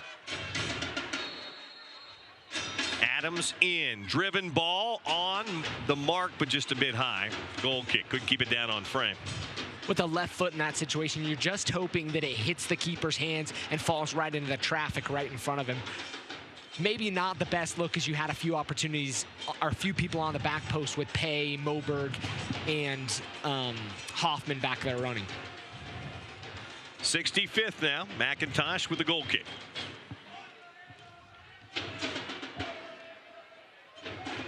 Knotted down by Gallagher. Adams back to Lakawecki, all the way back to Fernandez. Now Cicerone will give chase for Timbers 2. Haber flicks on. Velasquez battling. Kicked out of bounds. Last touch by Jimenez. No, they'll say took a deflection off of Velasquez. Mark Briggs not happy about the call. You see him run all the way up to the sideline, throwing his hands up in the air. Briggs may have had a little bit better look. The referee might have been shielded on that play just a bit. Here's Velasquez. Sebastian pokes it through. Hoffman off the woodwork. And out for a goal kick. And that play all starts because Velasquez is willing to step in front of his player to go to Hoffman, who takes it in. So close on that goal. You know he's going to be seeing that one in his dreams tonight. You gotta love a guy like Hoffman that's composed enough to take that extra touch. Not an unwarranted extra touch, but a setup touch for a left-footed shot there, and he rifled it off the crossbar. Foul on Moberg with a push in the back on Cicerone. And a free kick coming here for Timbers 2. Quickly put back in play. Aiming. Very surprised that Timbers 2 didn't take advantage of that opportunity. And where it was on the pitch and maybe play that ball into the box. Have nothing else going. You've got to take advantage of every opportunity you have.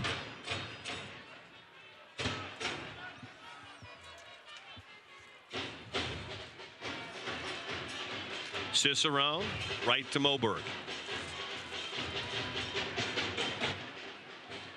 Velasquez got a touch and a turn, but it got away from him. Back to Amick.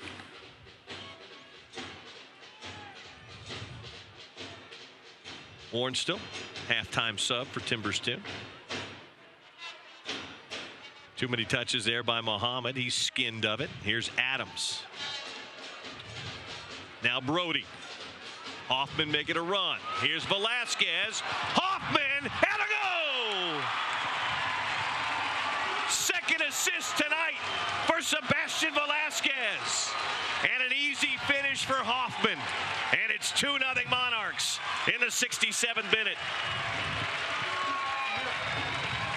Beautiful, unselfish play there from the Monarchs. Velasquez easily could have taken a shot in that situation, teed it up inside the 18, but he saw Chandler Hoffman making that run on the back post. Chandler Hoffman with his eighth goal of the season. And the finish was almost as easy as Brody's was back in the first half. Two beautiful balls on the setup. And again, Brody began this. That through ball backside, just an easy touch and a finish. McIntosh never really had a chance, Carla. No, it's good soccer. You have a 3v1. If you're looking here on the replay, the Portland players have their hands up in the air. They stopped running and didn't keep on to Hoffman, who easily puts us away. You're right, it was as easy as Brody's goal in the first half. One of my biggest pet peeves in the game. And here's Portland back the other way. Into the 18 they go. Top of the box, shot just wide for Fernandez. Best look of the night by Portland. But my biggest pet peeve is guys that are more concerned about raising the right hand than they are about sprinting and getting back into position. And that's exactly what happened. Hoffman still had the step on him, so I have no doubt that he still would have gotten the shot off. But Portland Timbers just slowed down after Velasquez sends that pass across the 6. We have to talk about Sebastian Velasquez, though. Mr. Rufio himself is back here having the best season of his professional career. 6 goals, 4 assists on the season. He has to be a candidate in the running for MVP in the league. And a player that gets the ball a lot. I mean, he's one of those that Colombian flair, right? Likes to pull out his moves, but is very willing to give the ball up, as we saw there. Just gets the ball a lot, makes things happen. I feel like every time he gets the ball, the crowd, the stadium standing up on their feet because something good is always happening. Minute 69, 2-0 Monarchs. Right now it feels like it might be about 4-0. Portland's inability to really create anything tonight has hampered everything. Pay throws in far sideline.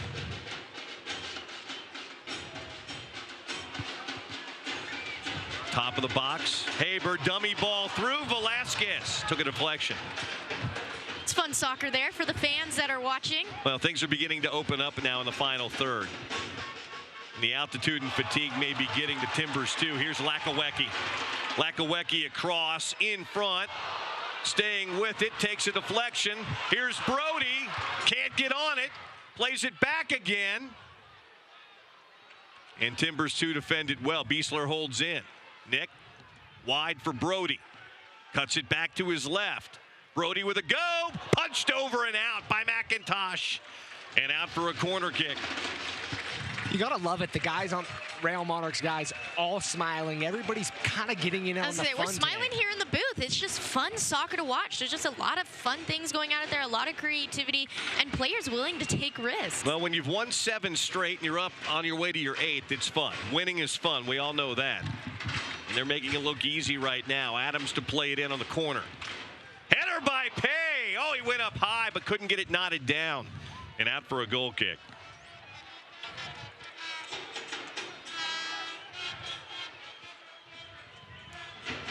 Two-0 home side, 71st minute. Lakawecki already back in position.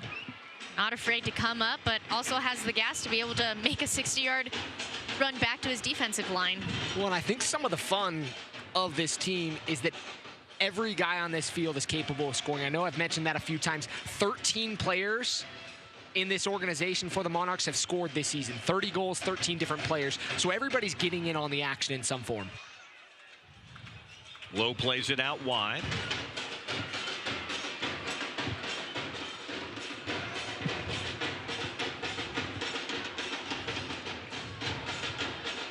Centrally, and now back out wide. Jimenez and the flag up.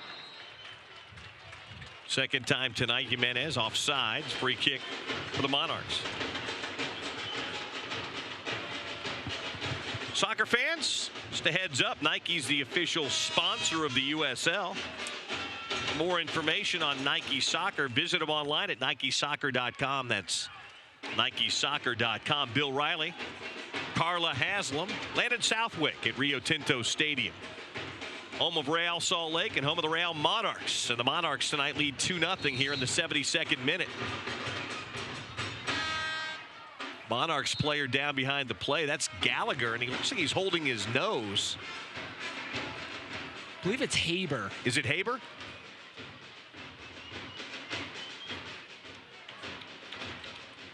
Doesn't look like he's bleeding, but he looks like he's holding his nose. I don't know if he's holding his nose to hold that blood. Ah, there's blood on the fingers. There you go. And you're right, it was Gallagher tending to him.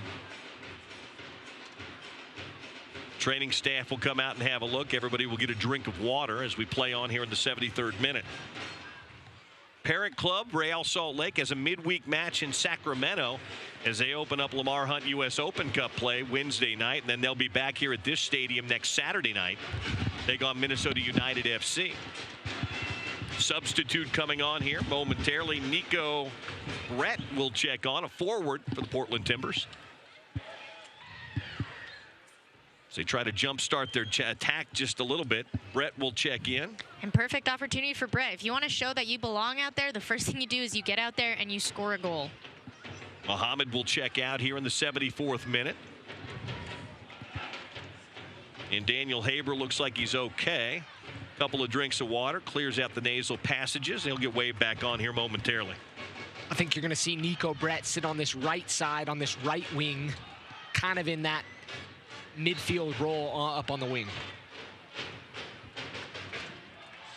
Timbers throw it in, then kick it out for a throw-in for the Monarchs.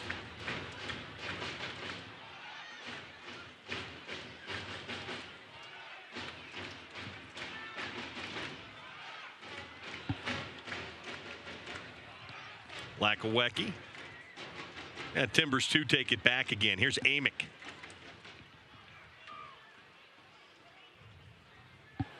Low, too far. Pay comes back to get it. Botley up the far sideline. Just kept it in, kicked out by Pay, and the Timbers will get their second corner tonight. First here in the second half. Monarchs looking like they're going to make a sub momentarily. Chase Minter coming on.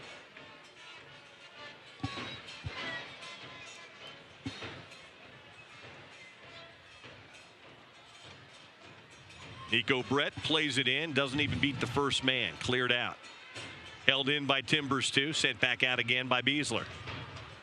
Brody gives chase. Portland keeps possession.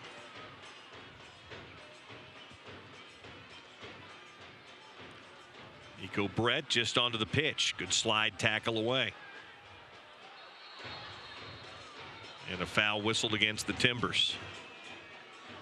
Give us a chance to get our Monarchs substitute in the game. Chase Minter with the fourth official set to check in. Minter in, and the man who got the worst off of that challenge a few moments ago, Daniel Haber, will be out here in the 76th minute. Very like-for-like sub in this situation. Minter started the season off pretty hot. A good player on that wing. Fell to an injury and is now back finally. Given some minutes for the Monarchs again. Ball out of the back. Played long. Velasquez takes it down. He's in. Stays with it. Keeps it in on the end line. Beats one man. Trying to beat another. In front. Cleared out again. Finally cleared out by Jimenez. Held in by Lakawecki. Velasquez definitely building up his highlight reel in this game. Lots of fancy footwork.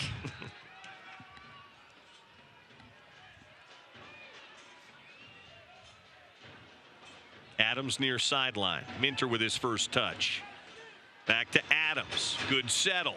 Adams, top of the box, has a go, but right at McIntosh. Good save by the Portland keeper. 77th minute. It's not something you like to see.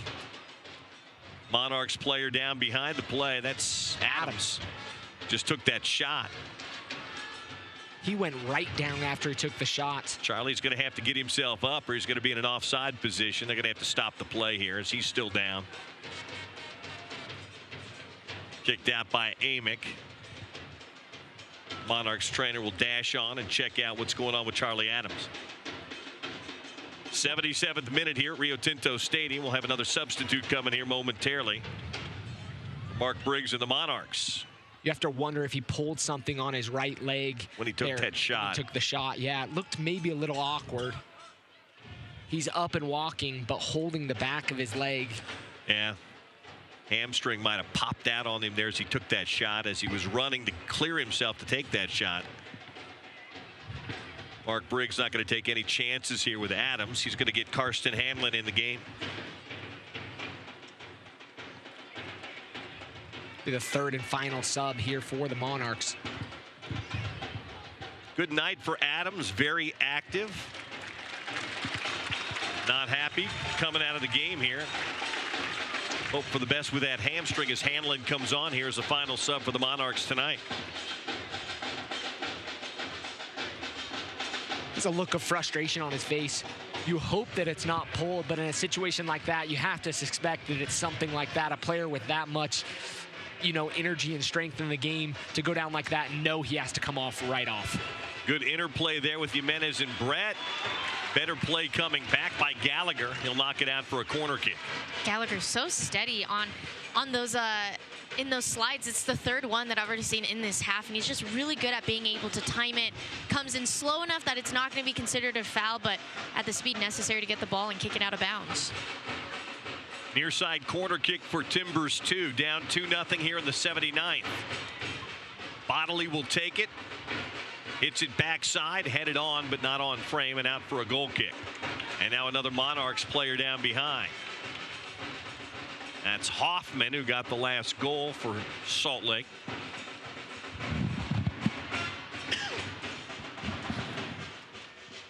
Looks like they're going to be taking Haber in to get looked at. It's so frustrating considering he's been playing so well. I know when you get in those matches, you get in the rhythm, you feel like you're getting the ball, your energy's high. And then when you get injured, you get all the anger and frustration that comes with playing so well. Here's Fernandez with a poor clearance.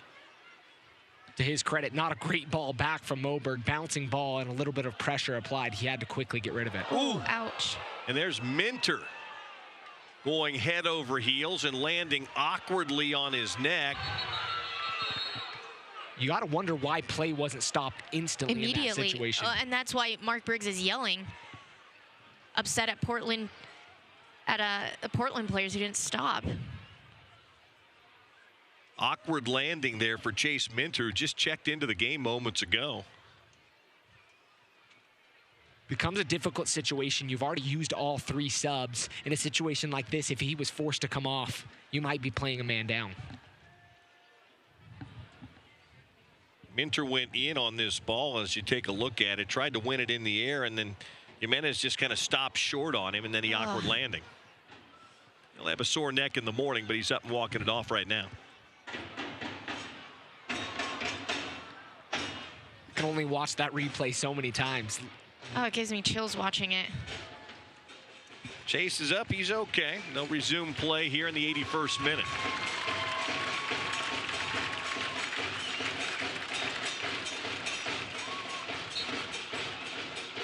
Ball dropped. Kicked back the other way by the Monarchs. McIntosh will come out of his box to get it. And Timbers 2 will play it back the other way. Ornstill Cross for Amick. 2-0 Monarchs, 81st minute at Rio Tinto Stadium. Bottling. Switch to the middle. Bad touch. Monarchs going back the other way. Minter. Velasquez. 3v2 now. Sebastian with a defender on his back and in front. Slots it through just too far for Minter.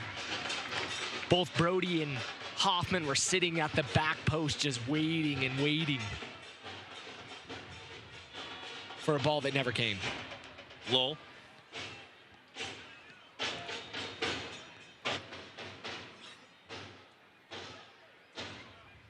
Granito. Orn still.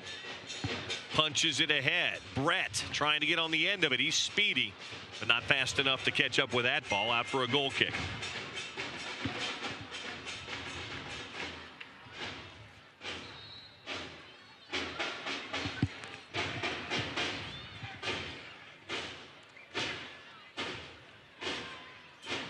Calixtro checking in here for Timbers 2 in the 83rd. And Bijev will be out.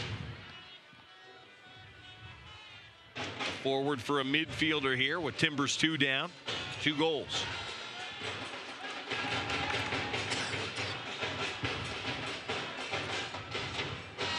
Velasquez flicks it on for Minter. And the flag up. Not quite able to time that run with the flick on by Velasquez.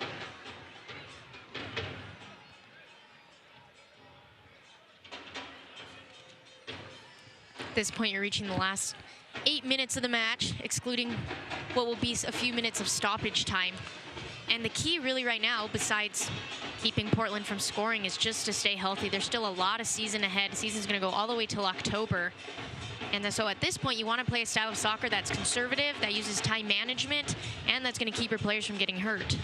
Brody running it forward. Brody playing it through, but overhit it just a bit for Hoffman. And out for a throw here for Timbers 2. And to play off that, I think you'd love to see Fernandez get his second shutout of the season. This Monarchs team would love to get that clean sheet.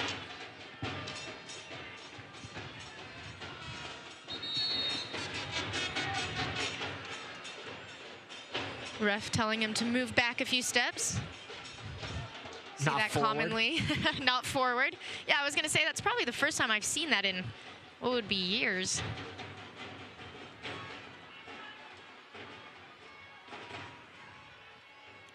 Minter touches it back. Lakawecki clears it across midfield here in the 84th. And out of the bounds off the back of Ornstill. And a throw in here for Minter.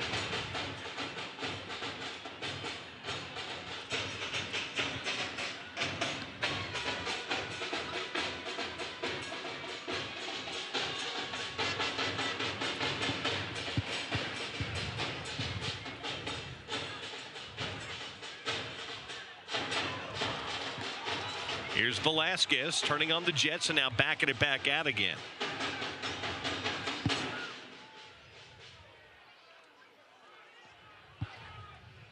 Taken back away by Lakawecki.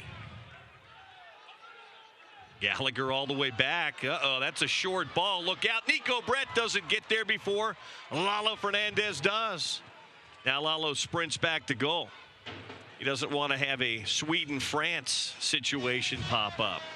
It was awful, especially the timing of that. It made no sense on any level at that point in the match why that keeper would come out and play that ball where he did. Kick it out of bounds. Minter forward. Nobody in particular, so McIntosh comes out of his box to play it. 86th minute now at Rio Tinto Stadium. Monarchs 2, Timbers 2-0. Good pressure by Hoffman. McIntosh just clears before Velasquez gets there. 1 hop and 2 hop and 3 hop right back to Lalo Fernandez. Charlie back on the bench from the locker room. Looked like he had ice on that lower hamstring.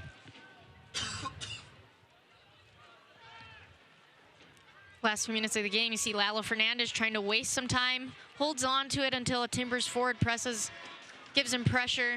See, he's going to hold on to it. Look like he's going to one side, puts his hand up. I'm going to go to the other.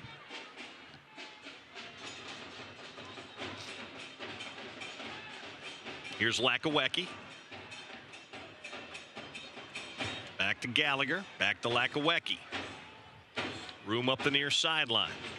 Left-footed switch, near side to far. Can't quite get there, but falls to the chest of Pay. Here's Taylor. Punches it wide. Service across. Good step by Amick to break it up. Right back to Pay. Waiting for his teammate to get back on side. Heady play there by the defender. Back to Beasler. All the way back now to Moberg. I love the composure there by the Monarchs to slow things up. You don't have to go forward every time. Slow it up, maintain possession. You're going to kill off the game. You have a 2-0 lead. You don't have to attack every time. Ball off the head of Lowe. Balls to the captain, Nick Beasler. Now Minter. Leaves it for Velasquez. Up the near sideline, Lakawecki. Now it just simply becomes a game of keep away for the final moments. 88th minute. Back to Moberg.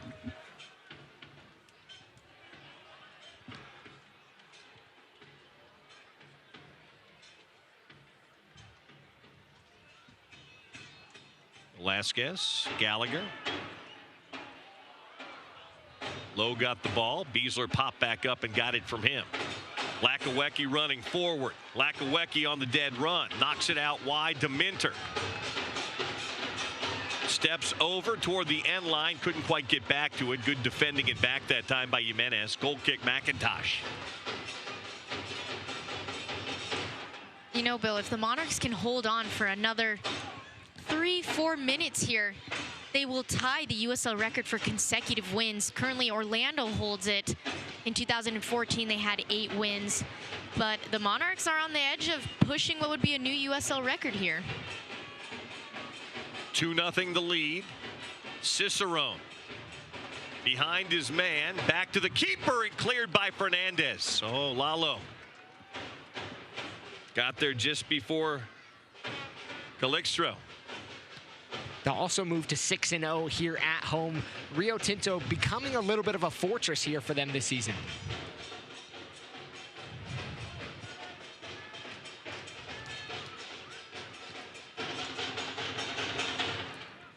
A few of these guys still have something to play for midweek.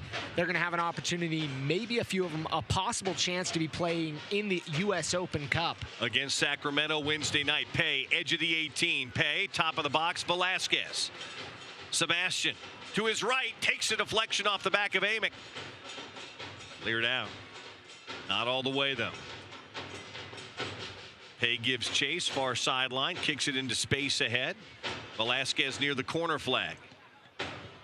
Brings it back out again. 90th minute. 2-0 Monarchs. All the way back across midfield to Moberg. Sadly, due to a CBA rule, 2 of the guys you would think would be for sures in that game, Sebastian Velasquez and Chandler Hoffman, won't see action because of their age. 26 years old is going to hold them out from having an opportunity. Here's Velasquez, can't get on the end of it, just punched up near the crowd and out of bounds for a throw-in. Player down for Portland. We'll see if he's okay. Tomorrow night, Estadio Azteca in Mexico City. USA and Mexico. Who you got? I think if the U.S. is going to win, they're going to have to play unbelievable defense and maybe eke out like a 1-0 type win. Maybe a motivated Clint Dempsey after being subbed out early the other night. Maybe the deuce gets loose in Estadio Azteca. and they played terrific defense in front of Tim Howard. But I think if they try to play a wide-open attacking style at that altitude, in that pollution, against a very good Mexico team, I don't know that this particular squad's ready to play that kind of a match yet. No, they're definitely going to have to play a little more conservative and hope for a counterattack, really, because you're right, Bill. If they start to open it up and start to go out wide, it's going to keep their middle wide open for Mexico just to go straight down the gut. Though, with that being said, they've played at altitude themselves, not nearly the altitude of Mexico City, but have trained and played at altitude for the last 2.5 weeks. So we'll see what happens. 3 minutes of added time is what we'll have here. 3 minutes of added time. And Lakawecki will throw it in down below here. And something that's changed from the past, that used to be a fortress up there, take you up to the smog and the high altitude. But a lot of those Mexican national team players aren't playing in Mexico, so it really has changed the dynamic a little bit. Maybe a little. Still a tough place to play. Still maybe as tough as any place you could play with a national stadium in the world. So we're not predicting a 2-0? I'd love that kind of a score. We'll see what happens. Near sideline, Timbers 2. They're just having trouble clearing their end. Good win by Lakawecki. Chase Minter. Back to Nick Beasler. Back across midfield. Velasquez will take it. He'll play it to Moberg. Moberg punches it forward. Sometimes that's the best. Our second of third added. Sometimes that's the best thing you can do as a defender is just get it out of there. Here's Hoffman.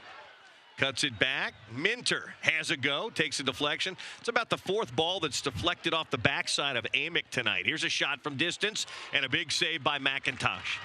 Hoffman was right there. If any spill happened, he would have tapped that home for his second of the night. McIntosh actually came out of his box on that free kick, but at this point, nothing to be called. Ball all the way back to Moberg. Inside of 60 seconds or so, the clock says, until we're done here tonight at Rio Tinto Stadium. It looks like the home side is going to tie the USL record with 8 consecutive wins. Long ball out of the back, all the way back to McIntosh. And he'll scoop it up. Referee trots back the other way and checks his watch as McIntosh plays it long. Pay lets it go. Bodley trying to get a piece of it. He goes down. Taylor Pay runs it back the other way, the Salt Lake City native. And Moberg takes a touch and plays it ahead to Nick Beasler. Monarchs will have a chance to break that record here at home against Reno. Or excuse me, yes, at home against Reno on a Monday night, the 19th. Here comes Minter. And the Monarchs tried to play it wide, couldn't get it out to Velasquez, and that's that. It was almost a pass to himself there. Crowd comes to its feet and salutes Mark Briggs' Real Monarchs. For the 8th consecutive match, they post 3 points. The hottest team in the USL stays that way here tonight on a great Saturday night for soccer in Salt Lake City, as they win it by a final score of 2-0. And I think it's pretty fair to say, guys, that Sebastian Velasquez will be our man of the match here tonight with assists on both goals. No, definitely. Got the assist not only for the goals, but just creates a lot of space, a lot of opportunities for his players. We mentioned multiple times how shifty he is on the ball. Just a dangerous player in the attacking third. So the Monarchs win it here tonight. Now the question will be, does Mike Petke take any of these guys with him to Sacramento against another USL team coming up on Wednesday night in Open Cup play? And a USL side that has been beaten by the Monarchs. So some of these guys have some familiarity of Sacramento, and I would be surprised if we didn't see a guy maybe like Moberg or Beasler, some of the spine players that have been effective for the Monarchs this season. There's a hug from his head coach as Sebastian Velasquez gets high fives all around as his 2 assists helped this team get a 2-0 win, their 8th consecutive win. And now they continue red hot. And as you said, it will be 9 days now before they get a chance to break the record, as they'll be here against Reno on the 19th. So some time to get their legs back under, and maybe an opportunity for a few guys to show with the first team. Like we mentioned, it's a shame that we're not going to have the opportunity to see Velasquez or Chandler Hoffman due to a CBA rule, but there's a few guys that still are going to have a chance to shine for the first team. But 9 days of rest, Carla, and a clean sheet, so you feel good about things, and then a chance to set a record coming back here on the 19th. At this point, your priority is to heal up some of the injuries that we saw in this game. Is a very, very physical match, so I imagine tomorrow they're going to be sore, they're going to have their bruises. So you heal up, and and then you go back to the basics. You go back to completing your passes. You go back to finishing on frame, all in preparation for that big match. The Monarchs win it tonight 2-0. Thanks to our entire crew. For Carla Haslam and Landon Southwick, I'm Bill Riley saying so long and good night from Rio Tinto Stadium, where the Monarchs make it 8 in a row. 8 in a row. 8 in a row. 8 in a row, tying a USL record as they win it here tonight 2-0. Thanks for joining us here in Salt Lake City.